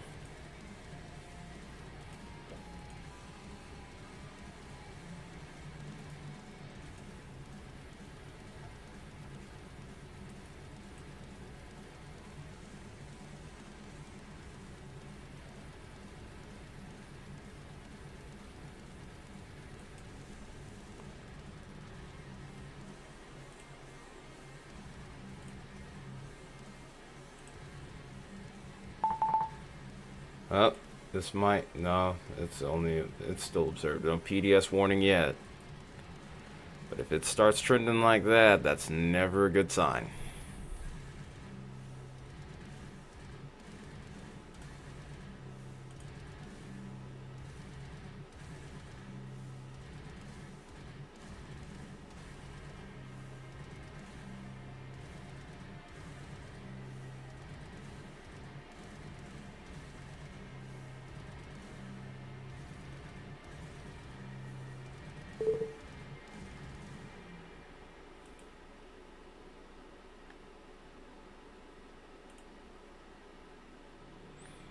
Oh, this is a considerable severe thunderstorm warning here just off to the southwest. I'm telling you, that storm right here is looking more and more suspicious. You need to watch this one.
We've had over 20 tornado reports today. That's crazy.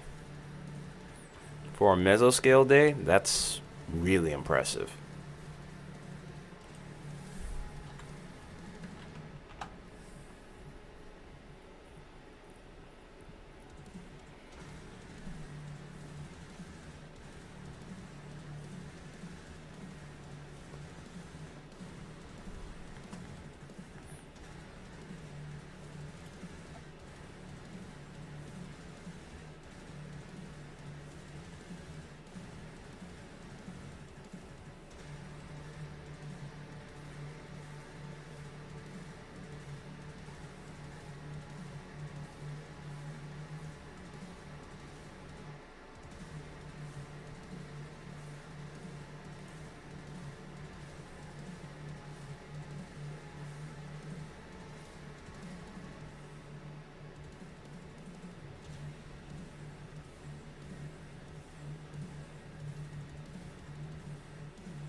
Oh, this is getting awfully close to Lubbock here. This is going to be very close. I don't like that one bit, truthfully. This velocity isn't the greatest, definitely not the best that I've seen from this storm, but still, we don't want a tornado going through a metropolitan area here at this point. This is cutting it way too close. If anyone If you know anyone in the Lubbock area, you need to be telling them to take shelter because this is still on the ground. And if this ramps up any, then this becomes a bigger problem by the minute. And it's been slowly getting itself better organized on radar too, which I'm finding even more concerning. I'm just thankful at this point the velocities have not picked up, nor have they tightened up.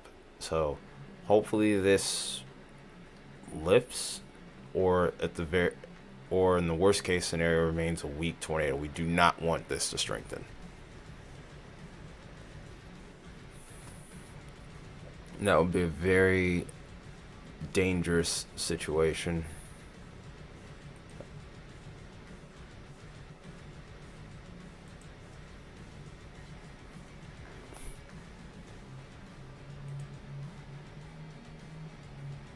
Can't really see any sort of CC drop on here, thankfully.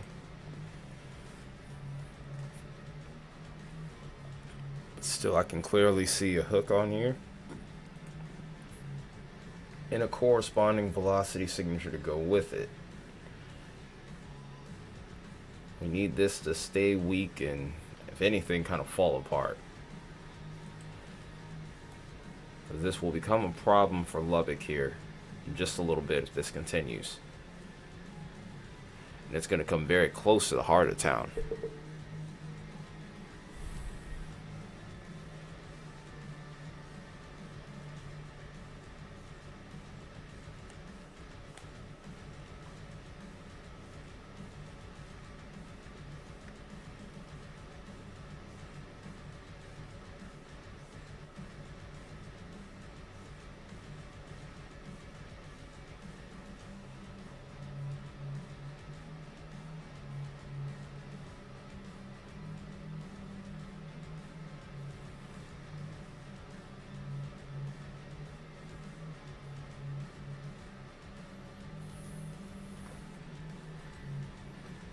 It's been observed for like a good 15-20 minutes now. You're late.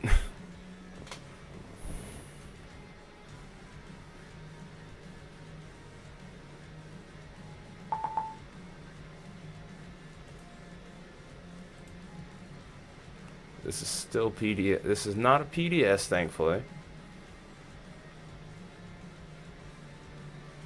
You just gotta keep up, that's all. Just gotta keep up.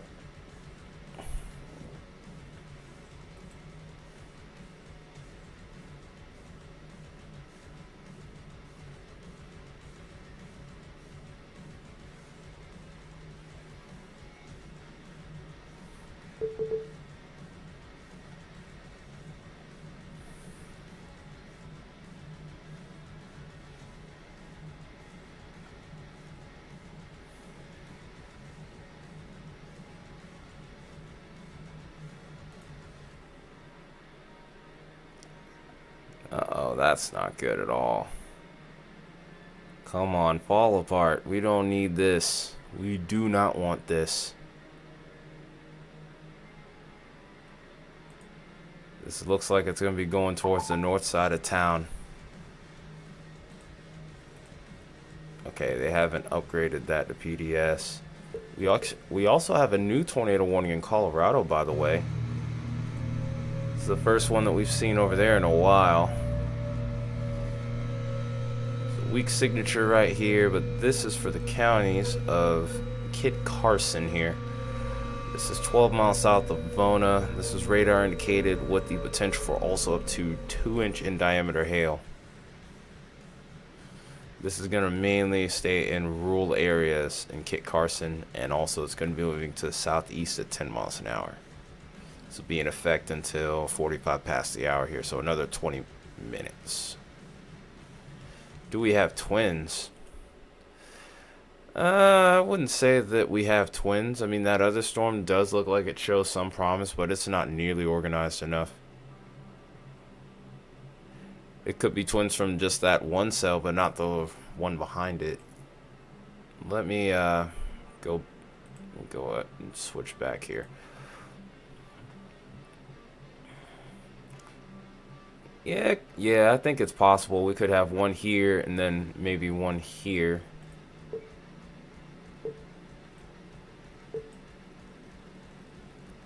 There's definitely one here and one that might be trying to form here. It's hard to see. Hard to see on satellite, definitely, or radar. I definitely can't look at any feeds, unfortunately, because Texas DOT cameras are only still shots, which really sucks.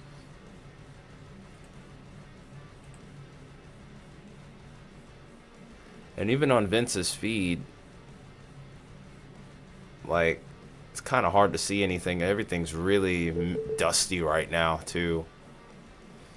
So I'm pretty sure what he's seeing is what a lot of other chasers are seeing. But there seems to be at least two different points of interest. I can definitely tell there is a wall cloud on one of them, and it looks like a lowering on the other, on that first one. The second one is kind of hard to see what's going on there. A lot of dust.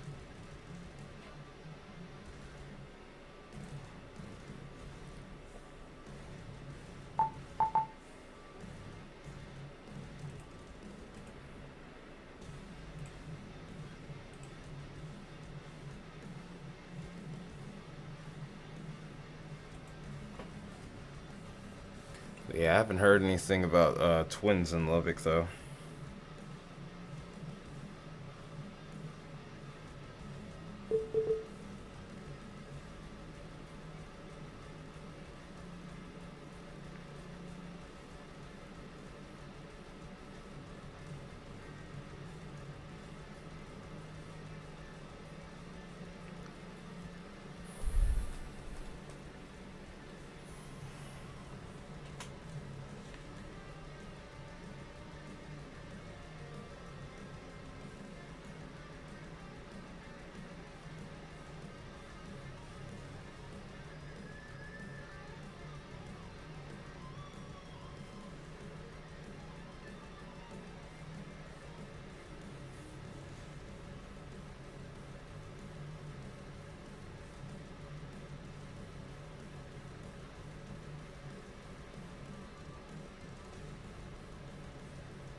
Yeah, this keeps on cycling. It's really trying to ramp up. I don't like that.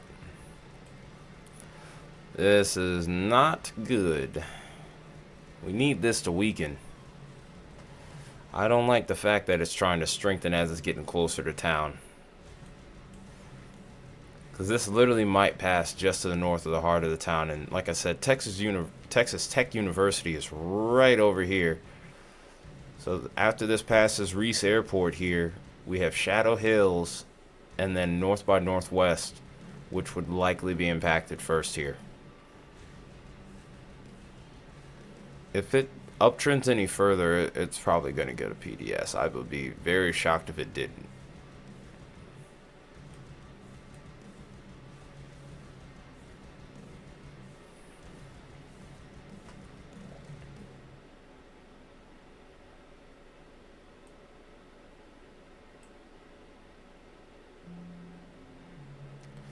I don't think it's quite at that parameter yet, but let's hope it doesn't. Let's just hope that that doesn't even end up being an option. That would that would really suck. Because that's the last thing I think anyone wants to see is another Tory towards a heavily populated area.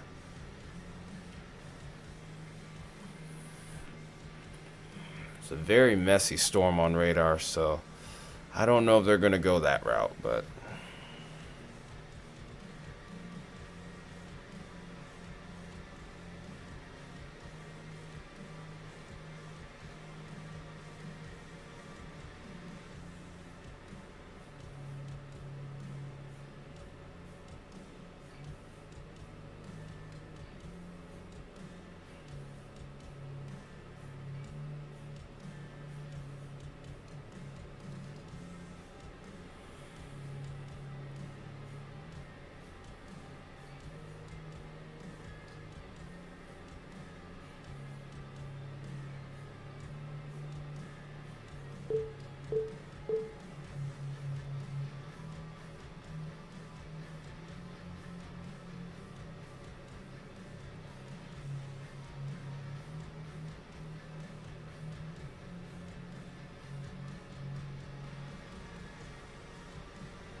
It was baseball size hail earlier, so they're getting actually a little bit of a break in that regard.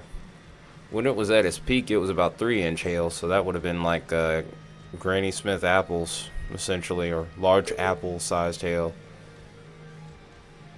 So as bad as it could, as bad as this is, it could have been worse. It could have been a heck of a lot worse. So if there's anything to be grateful for, there you go. But still not a desirable situation right now, but jury's not out on this yet. If it weakens, then we'll be okay.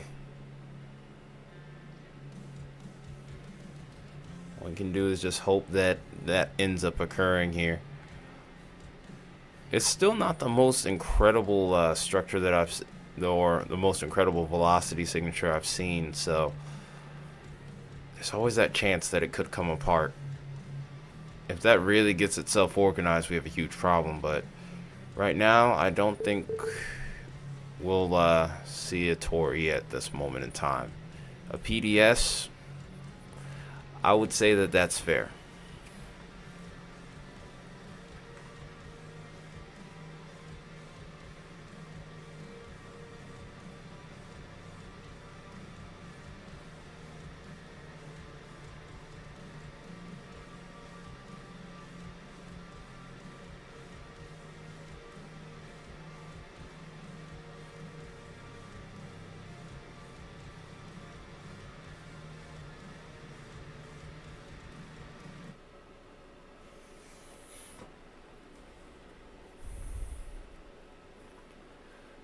Yep, that's been its calling card, has been dusty, very dusty. So it doesn't surprise me that it's continuing to hold on to that trend.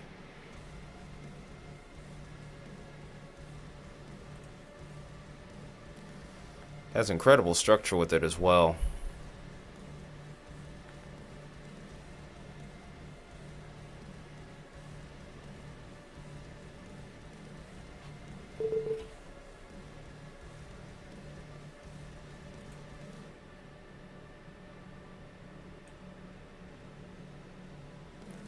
Alright, I'm waiting on that new scan to come in now.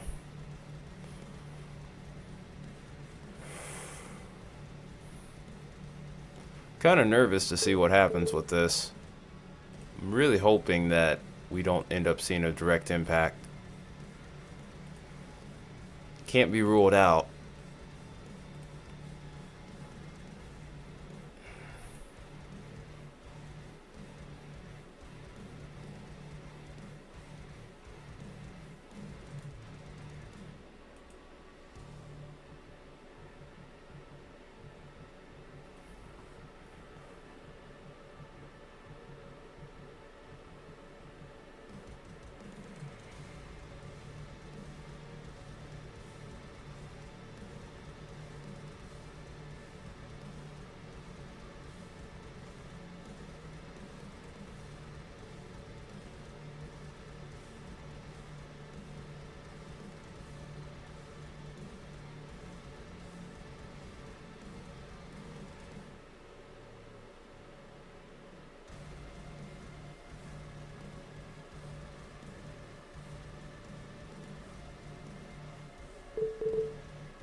Okay, let's take a look at you now.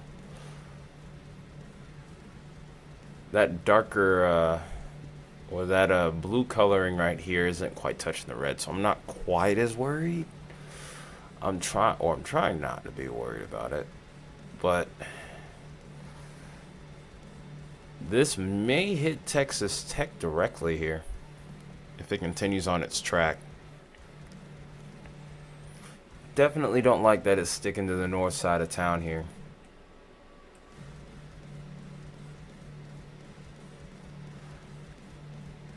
Lubbock International is also very close to the direct path of this tornado too.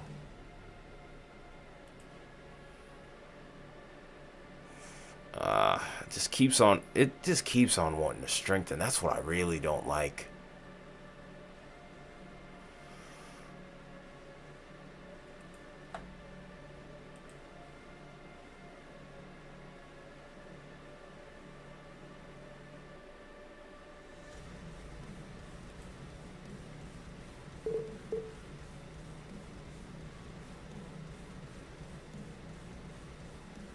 Okay, I see it on Vince's feed now. It's a wedge. Oh, wow. Look at that. This is heading right. Man, I can't believe this is heading right towards Lubbock. This is not good at all. These folks need to get to their safe spot. And they need to get there now. Like, this is too close for comfort here. That's for sure. Wow, look at the storm structure right there. But you can see it clear as day. It's a wedge. I wish that I could show it to you guys too. I genuinely do. I'm very surprised at this point now that they haven't put up a PDS, because at this point I would call it.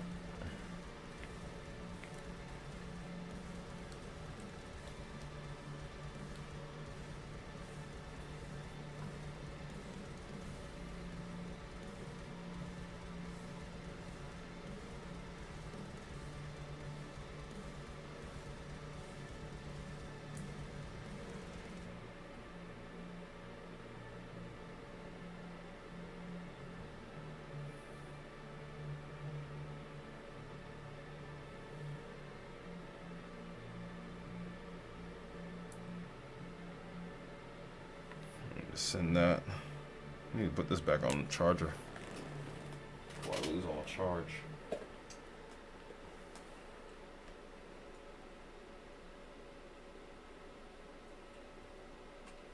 Colorado tornado warning is about to expire in 7 minutes, by the way. Not much has really happened with that storm so far.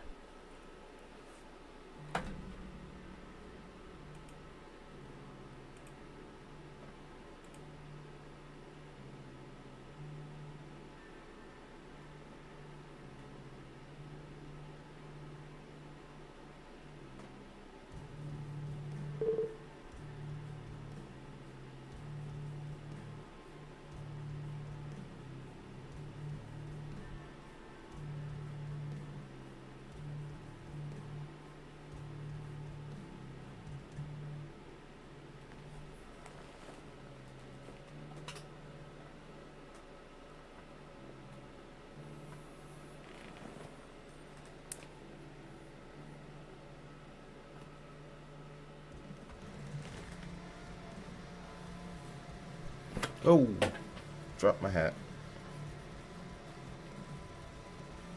Just trying to stretch my head just a little bit.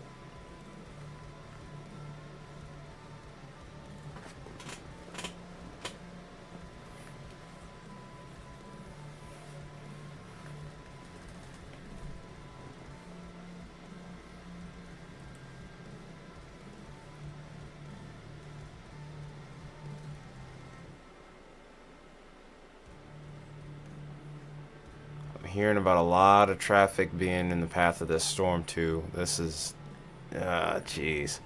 You hate these kinds of situations too. You really hate these kinds of situations, truthfully. Oh, that velocity is starting to really tighten up now.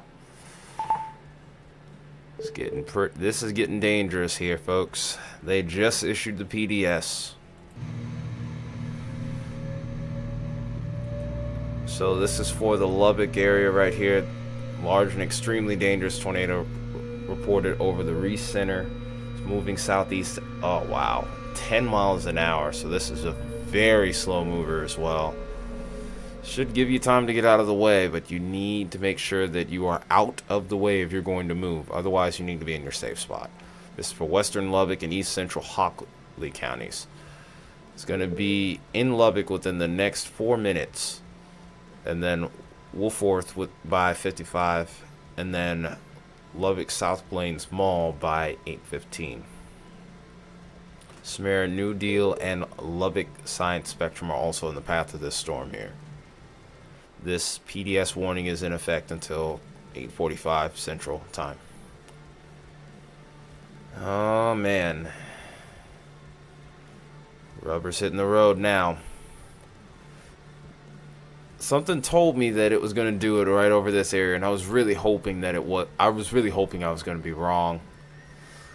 Wow, recenter might take a direct hit along with the air park here. I'm really hoping folks are taking shelter right now. This is going right over them, and it's not going to be moving too quickly either. It's fine. No need to apologize for the caps.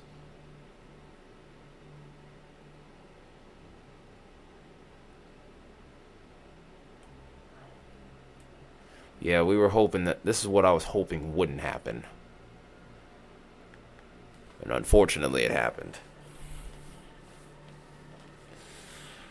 Oh, man. Okay, well. Let's go ahead and take a look at the CC here, because we're definitely going to see a debris signature here shortly. We already do, actually. It's right up. It's going to be right up in here.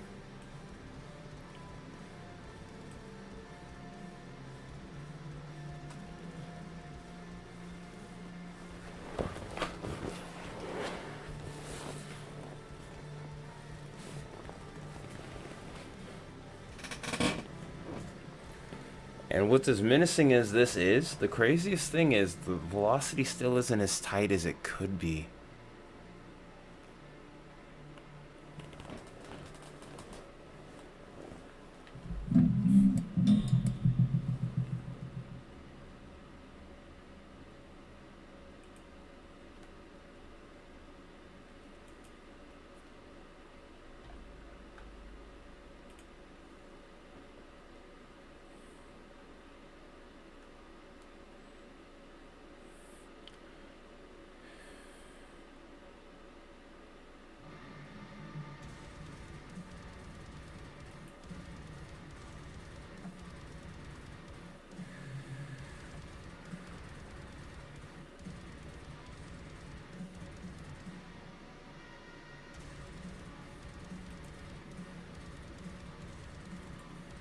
This is also reported to be a multi-vortex tornado, so this is not a weak one.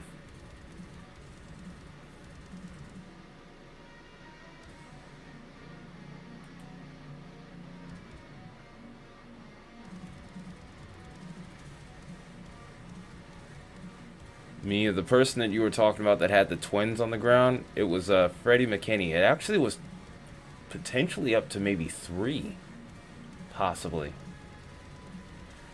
There was definitely 2, though. That's crazy. But yeah, it was a multi-vortex, though.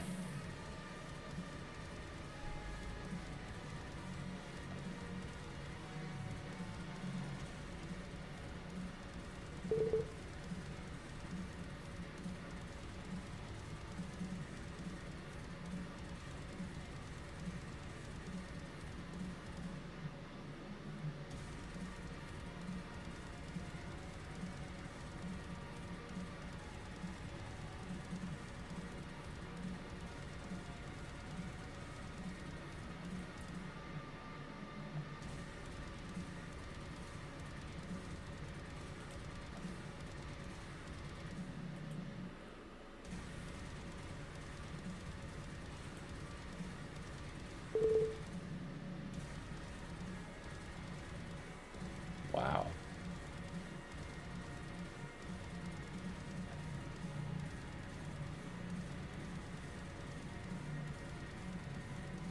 What a beast of a storm this has been. It's going over the airport right now.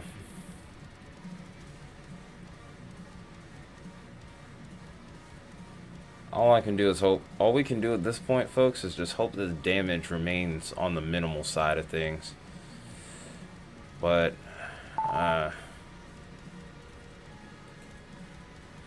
do not like this one bit. Did they go away from the PDS? They sure did.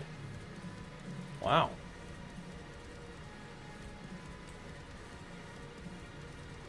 I mean, it keeps cycling. Oh, look at this last scan, how it kind of broke apart. Okay, that's what we do want to see.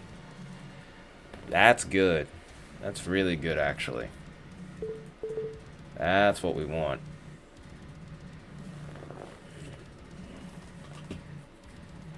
We need for this to stay weak from this point onward. That would be awesome.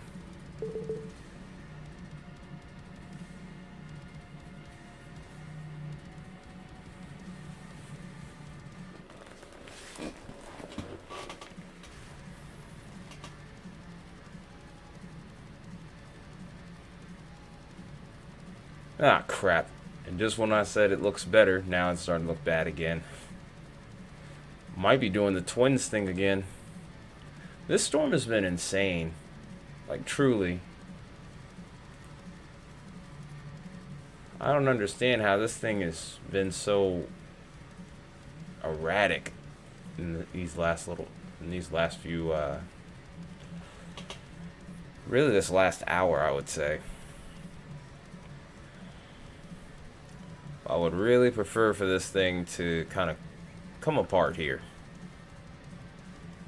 I really think this is the main event here. It's just this one storm. A Colorado warning has been allowed to expire, so again, this is really kind of telling of what's going on. It's really just this one storm that's formed up on the outflow boundary today, and it's just taking advantage of an incredible environment. An environment that we weren't even sure was going to come to be until late this morning.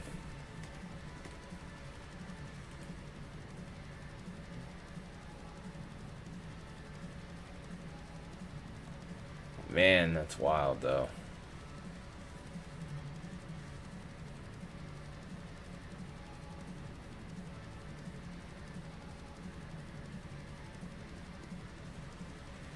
Yeah, that velocity scan kind of dropped off, Mia, so it's looking better, but nonetheless, we're not out of the woods yet.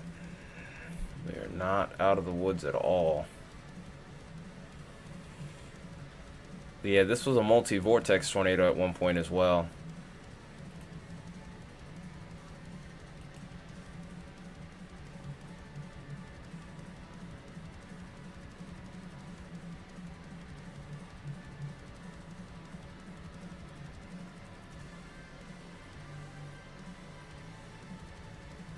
But yeah, I've seen the pictures. That is wild what we've seen.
This thing might have produced 20 tornadoes by the end of the day.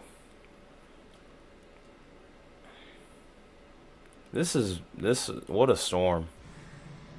There's always one storm per year what we end up streaming. off one of these mesoscale events that ends up like this. Oh, it's trying to do it again. It's trying to really ramp up now. I'm not liking that. Come on. Don't do that. We don't want you to do that.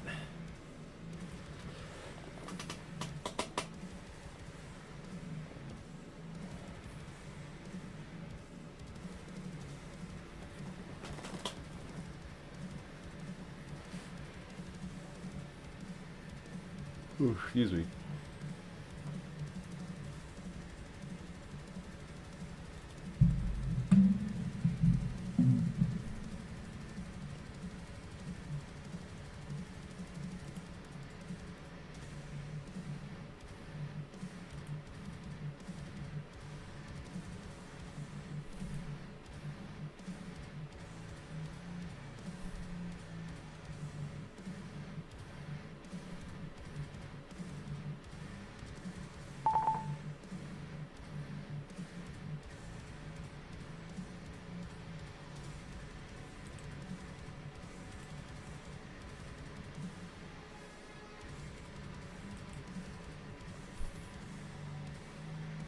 Do I even dare look at the latest latest reports from the SPC in regards to numbers?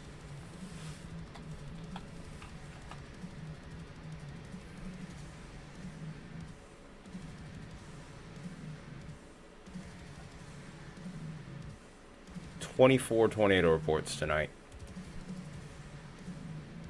That's insane. That is unreal. And 90% of them are just from that one storm alone. That is wild.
Oh, I don't like the look of that.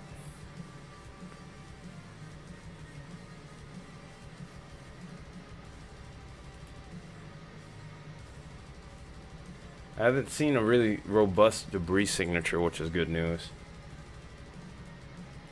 Despite it being so close to town. Oops. So there may be some good news there. Let's hope the town did not get impacted. Let's hope the city is not being impacted. This looks like it's also going to stay south of Texas Tech, which is also really good news.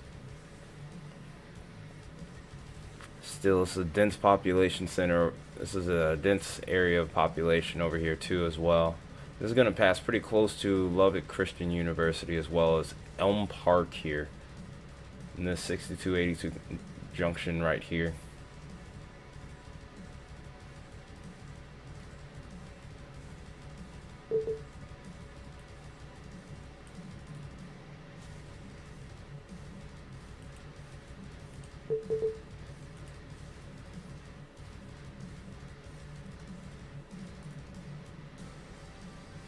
There's a mesonet, by the way, at West Texas that has gusted up to 109 miles per hour, which is insane. Regardless of whether it's producing a tornado, this is ripping off some really strong RFD at the very least. Hence why the dust has been kicking up from its entire life cycle here. This supercell's entire life cycle, not just the tornado. Because it's been doing this for a minute. We've been covering this storm for nearly 3 hours now.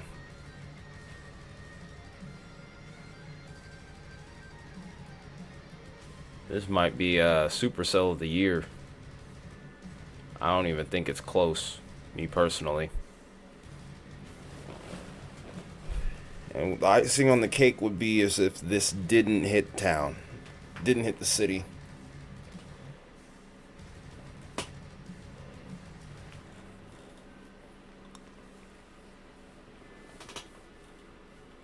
A plains tornado that doesn't harm anyone that's a great day right there. We're just holding our breath as this continues to run to the south of Lubbock here.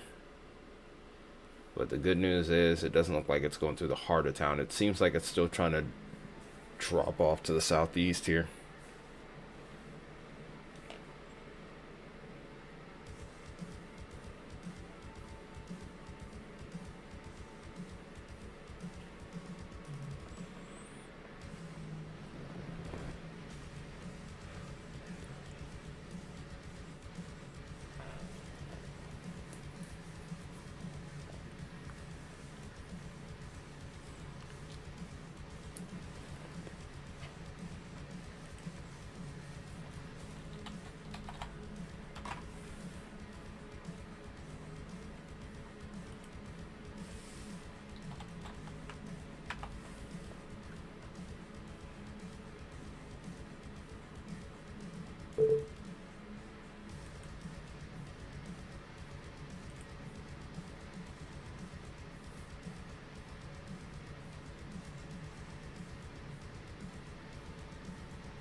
Yep.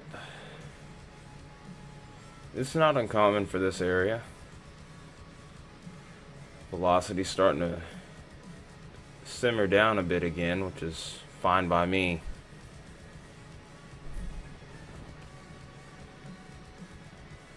If anything, I would love for it to stay this way. In fact, I just want this whole storm to fall apart, which it kind of looks like it's trying to, but we're so close to the radar, it's really hard to tell now.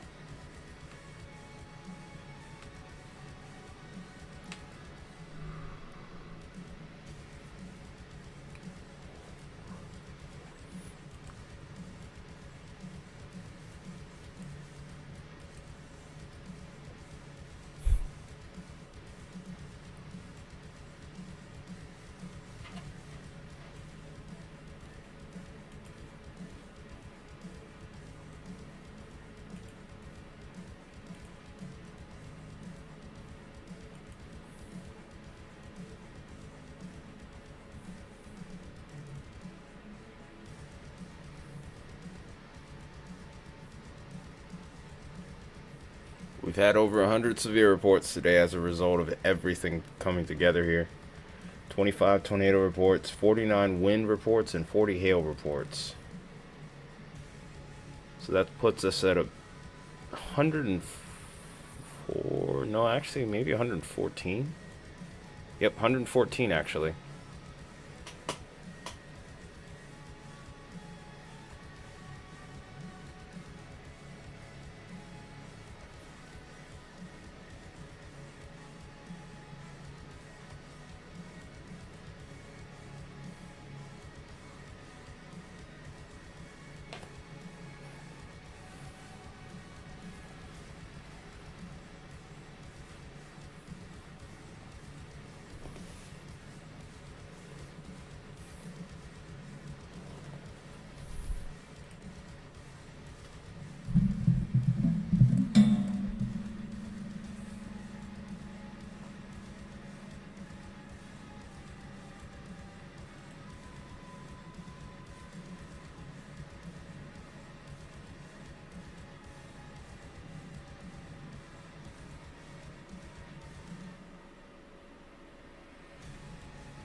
They've downgraded it, the radar indicated. We're trending in the right direction, that's for sure. I think that merger with that little supercell off to the south is a large part of that, the reason why we're seeing this finally come apart here finally. We're not out of the woods just yet, but it's starting to look a little bit better now.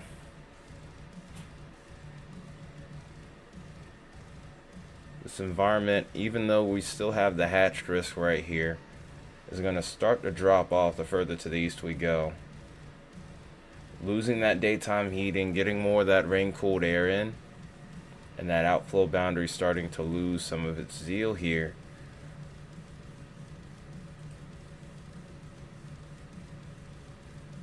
We may be getting past the worst parts of this.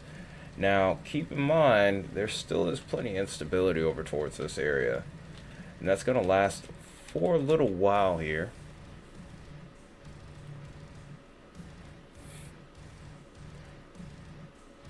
But we need something to help keep that storm going. We also need a good lifting mechanism to help maintain the storm along with the instability. And also some good low-level shear. Which I do think there's still a little bit, but we're getting away from the prime environment here. There might be a small corridor out ahead of it where it might be able to ramp back up, but I'm starting to lose a little bit of confidence in that, actually. And then we have showers forming out ahead of it, and I think that's also another reason why I'm thinking we won't have too much more in the way of a tornado threat.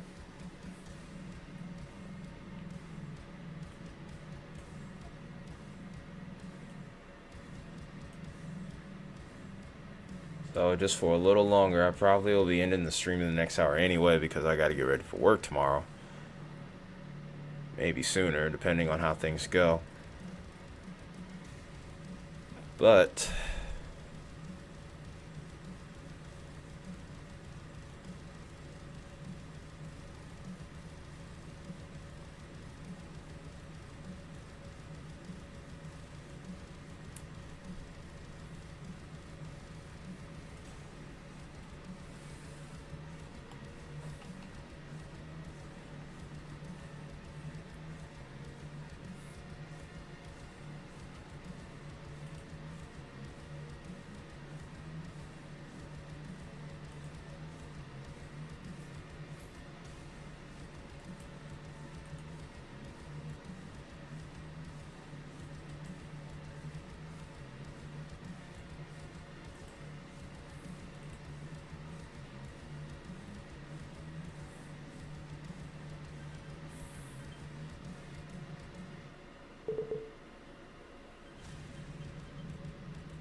The most dangerous part of the storm is just now getting ready to pass through town.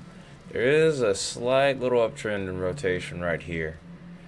Still a little bit of a gap, so can't say for sure that it's producing, but still, like I said, we're not out of the woods just yet. We're still holding our breath. It's just not as bad as it was earlier where we had the PDS and a wedge tornado on the ground here.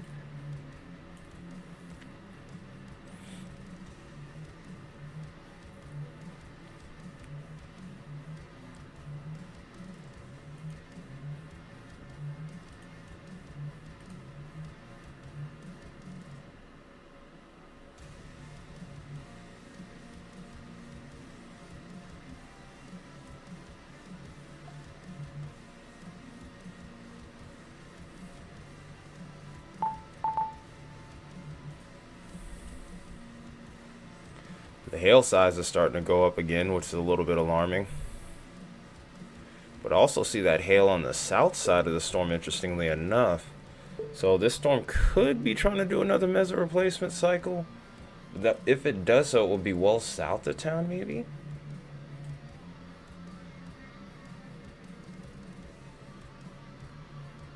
Hopefully, by the time it would do that, it would stay away from the metropolitan. Although there's still plenty of other towns off to the east too that we would still have to keep an eye on.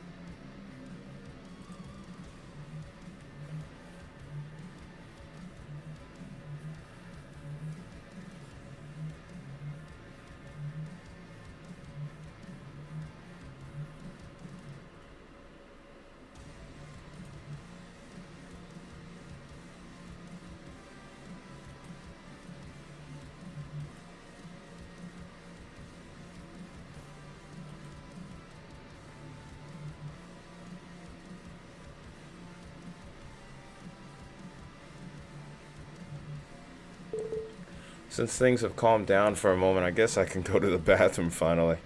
I've needed to go for a minute, but I've been trying to hold it to make sure that I didn't miss anything too significant here. Since we're in the radar indicated phase right now, I think we might be able to quickly go to the bathroom and come back. Hopefully I can still go. But I will mute the mic and be right back.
Alright, I'm back. I'm sorry, guys. Alright, so not much has really changed. The hail size has shot up exponentially. We're dealing with softball-sized hail here. Hello, amputee. Had to go to the bathroom. Oh, what the heck?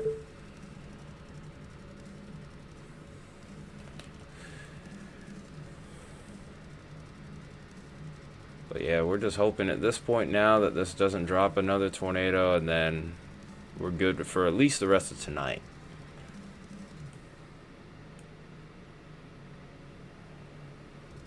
Yeah, what probably is going to happen is we're going to be preparing to go to bed here at the top of the hour.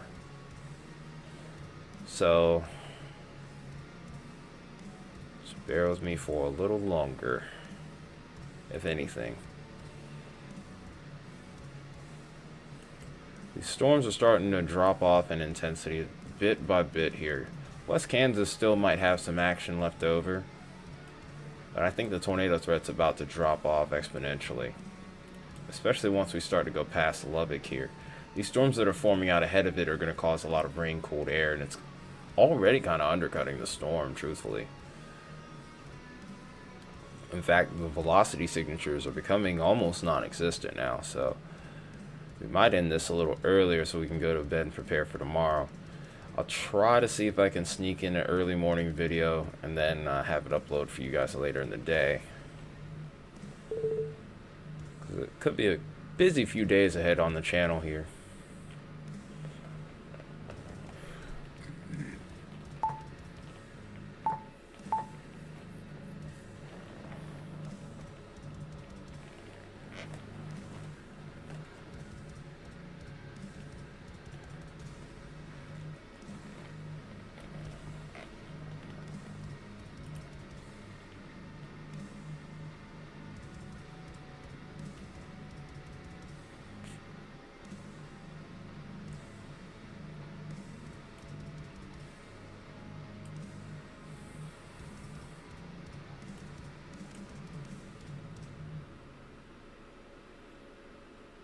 Yeah, this is looking a heck of a lot better than what it did earlier.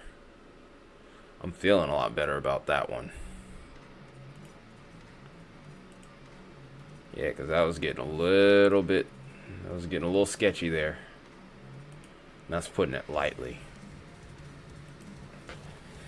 Heck of a storm today, too. It's probably produced almost 15 tornadoes, I think. Just this one supercell alone. Okay, what the heck, man.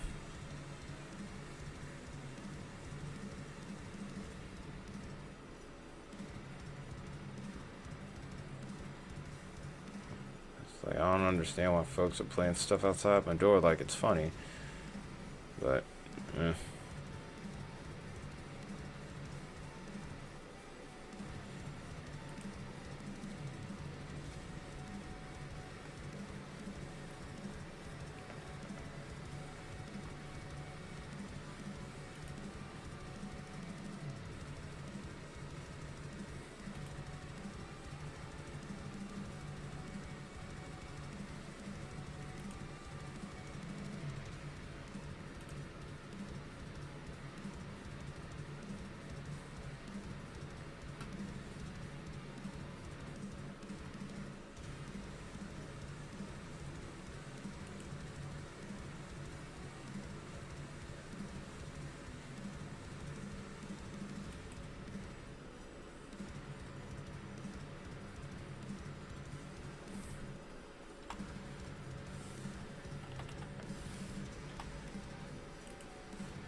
I'm going to try to see if I can find a few more pictures of the storm earlier.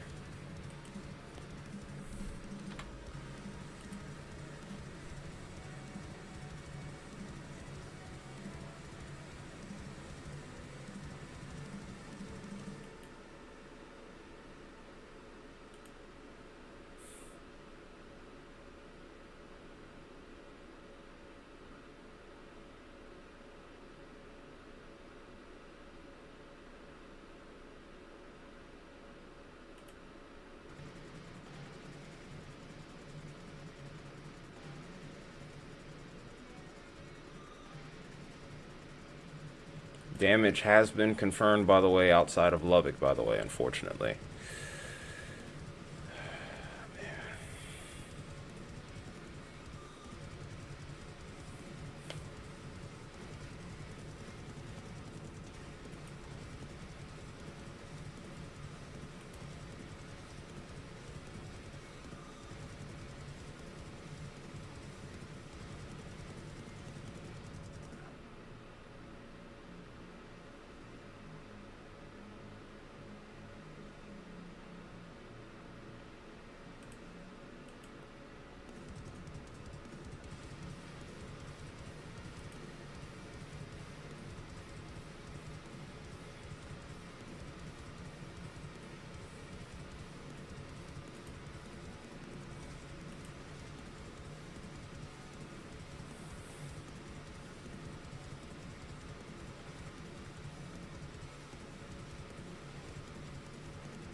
Hail size is finally downtrended now. We went from 4-inch hail all the way to 2.5-inch. We went from softball to tennis ball. So, pretty big drop. Storm definitely looks like it's starting to weaken. Structure seems to be kind of falling apart out from under it, which is great news. I'm just hoping that this might be the end of it.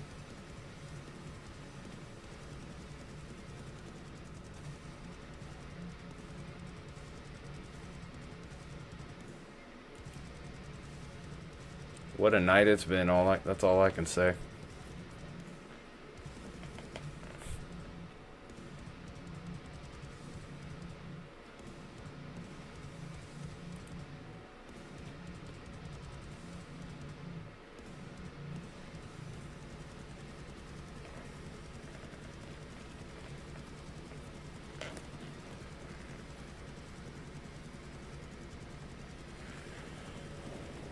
Okay, so we'll hang around for a little while longer.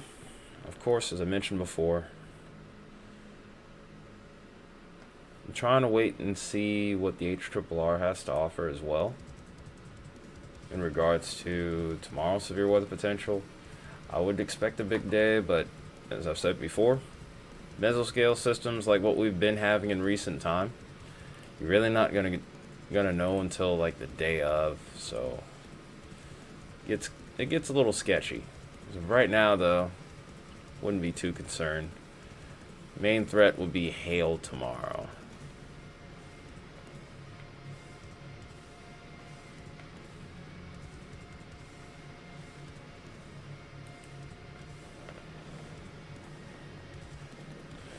Welcome back, Mia, and it's slowed down, thankfully. We got good news at the right time. This storm has turned to slop, and I couldn't be happier.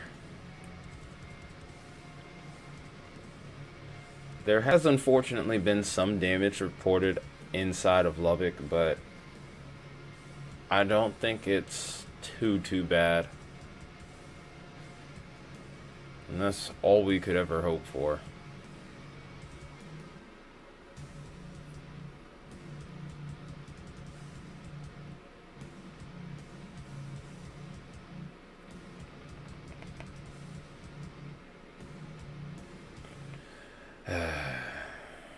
Daggone it. It's alright.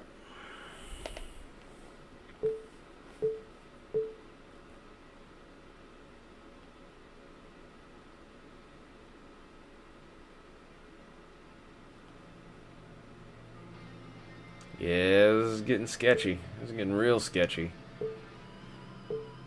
But yeah, this has pretty much gone to complete slop now. The winds are well off to the south of town now.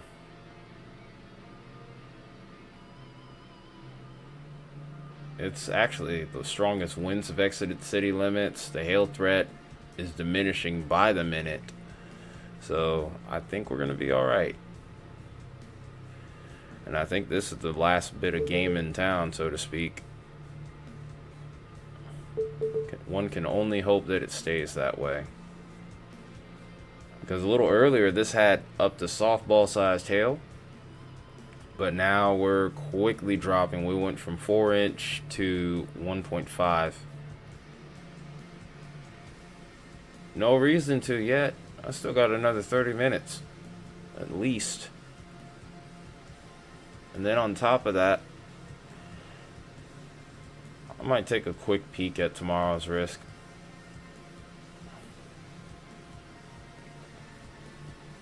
Yeah, it all depends.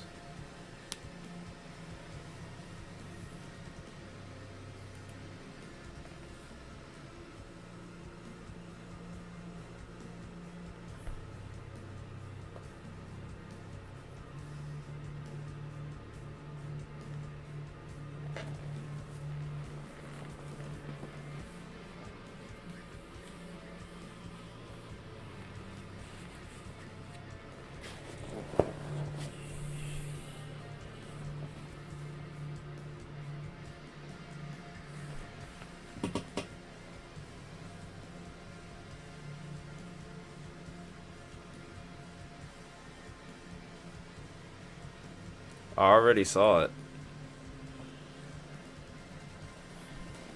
I already saw everything.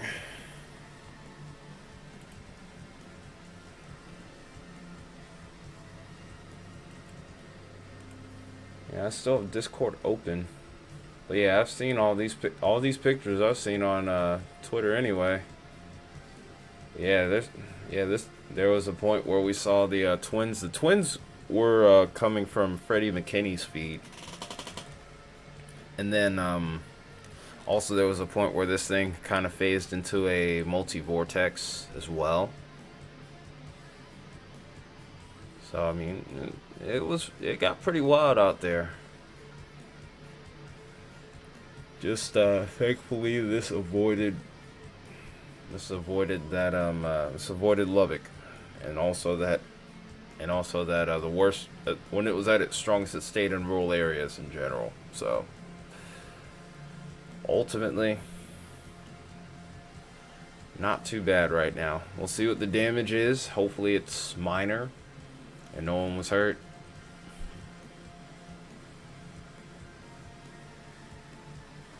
And if that's the case, then I'd say that it's a pretty good day. Especially for all the chasers that got on this storm today.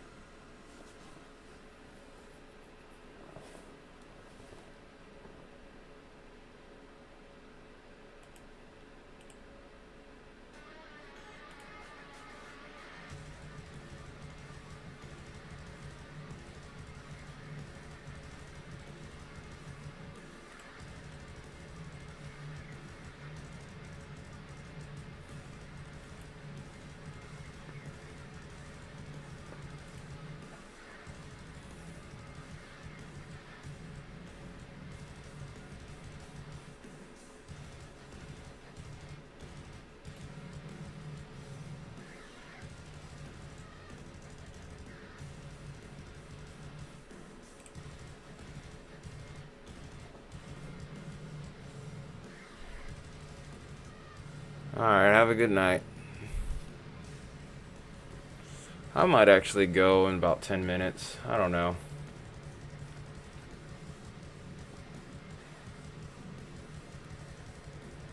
So I'm looking at tomorrow's parameters right now, and it looks kind of sloppy.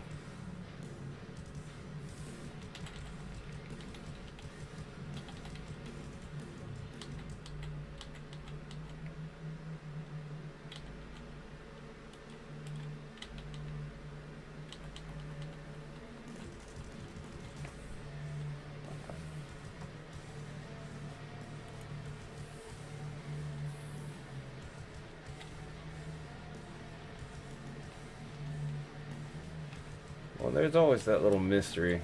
If we get some good cape to fire off here again, you never know.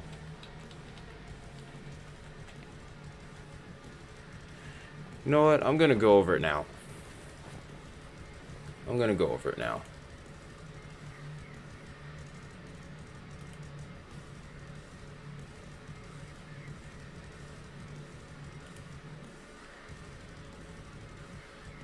Alright, so let's go ahead and do this real quick.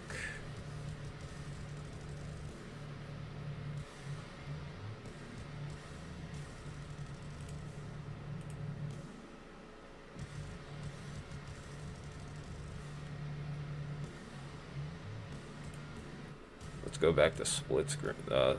Let's go back to single screen here. Tornado warning's also been allowed to expire. It's even better news. We're trending in the right direction here.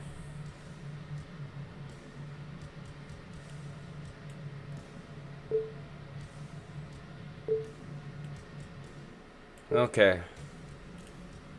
So this was tonight's severe risk. This was our tornado threat here. There was a hatched risk. Definitely verified with just this one supercell. This was a tornado producing machine. Probably close to 20, maybe more tornadoes produced from just this one cell alone. Wild thing to think about, right? But yeah, this was basically the entire synoptic view here of the plains today. Still have a couple of ongoing severe thunderstorms here. Nothing that I would be so concerned about at this current point in time. We have baseline severe thunderstorm warnings still in effect for the most part, outside of the Lubbock storm right now. This is a wide view. We did have a little slight risk action over here towards New York. Ongoing severe thunderstorm warning there. As we get into tomorrow, we have a new slight risk that pops up here. Low end tornado threat. Right now we're sitting at a 2%er. It's this entire area here in the green. Mainly expecting damaging winds and hail to be the main threat at this point. This is our wind threat, and our hail threat has a hatch risk off to the west. Probably not going to be going live with this right now as it stands, but as we know, things can change pretty quickly. Today was a great example of that, where we only had a slight risk and a 2% tornado risk. We went all the way up to a 10. So let's go ahead and shift our attention over to the weather model here, and we're gonna go with the small screen as well. Actually, the way things are right now, I shouldn't have to worry about it too much. Okay. So as we get later into the evening, of course, instability drops off. Then as we get into the day tomorrow, we do get a little bit of an increase in instability over here in pretty much our entire severe weather region. So this narrow corridor that kind of interests me the most. Low level shear isn't going to be all that great, so that's why I'm not super enthusiastic about a tornado threat, but there is a couple areas that we will need to watch. There is a chance that this could get upgraded to a 5%er, but the jury, of course, is still out on that. But parameters do look pretty solid. Lapse rates are good. Plenty of instability, as we mentioned before. Downdraft cape is very high. So I really think it's going to come down to the storm mode as a whole here in regards to the potential to prompt a supercell and maybe even a tornado. I think coverage is going to be isolated for the most part there, which also will be another wild card. And that's assuming we can get a storm to fire, which, I mean, I think it should, but we'll see what happens with it. Like I said, it's a very narrow pocket where I would say that shear would be optimal for severe weather. As far as our inhibition here, and this could limit, and this is one of the key components that could limit storm development. Of course, we're looking at this into tomorrow morning, and then once we get into the afternoon, see a little bit of a break there. Like I said, the cap's going to be pretty strong around most areas. There's going to be a little small corridor where we have potential for maybe a storm or two to develop, if that storm doesn't mature, that storm isn't going to, that pretty much busts the entire setup in regards to this tornado potential. And like I said, for these other areas that are going to be further off towards the east here, I would expect better chance for storm initiation, but I expect a much messier mode. So we're less likely to see those optimal supercells like what we saw earlier today, because man, that thing was something else. Again, here's a look at our low-level shear. Looking at the bulk shear this time instead of the low-level jet like we normally do. And this is what we're looking like throughout the course of the day. Like I said, it's a narrow corridor, so like I said, it's a toss-up as to whether or not everything comes together within the right place at the right time. The storm fires in the right place regarding our potential for another situation like today. There's enough energy in the atmosphere, and then we also had the help of an outflow boundary today. That outflow boundary allowed for extra moisture, extra low-level spin to come into play as well.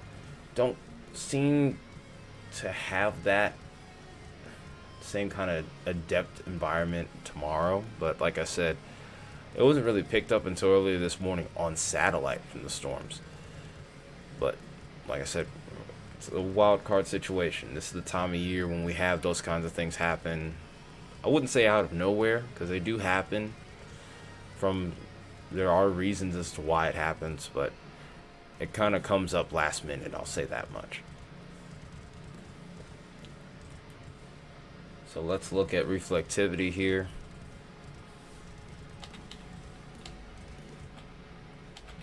And like I said, storms aren't going to really fire until later in the afternoon. And you can see that we have one discrete cell here. That would be our one real opportunity at any sort of focused supercell development. Anywhere else, pretty messy mode here. Damaging wind potential might be on the upper end of the scale here, especially over towards West Tennessee as we get later into the evening. And then we would shift our attention to the east here towards Mississippi, Alabama, and Georgia as we get later into the evening. And then that's pretty much it, really, from that point.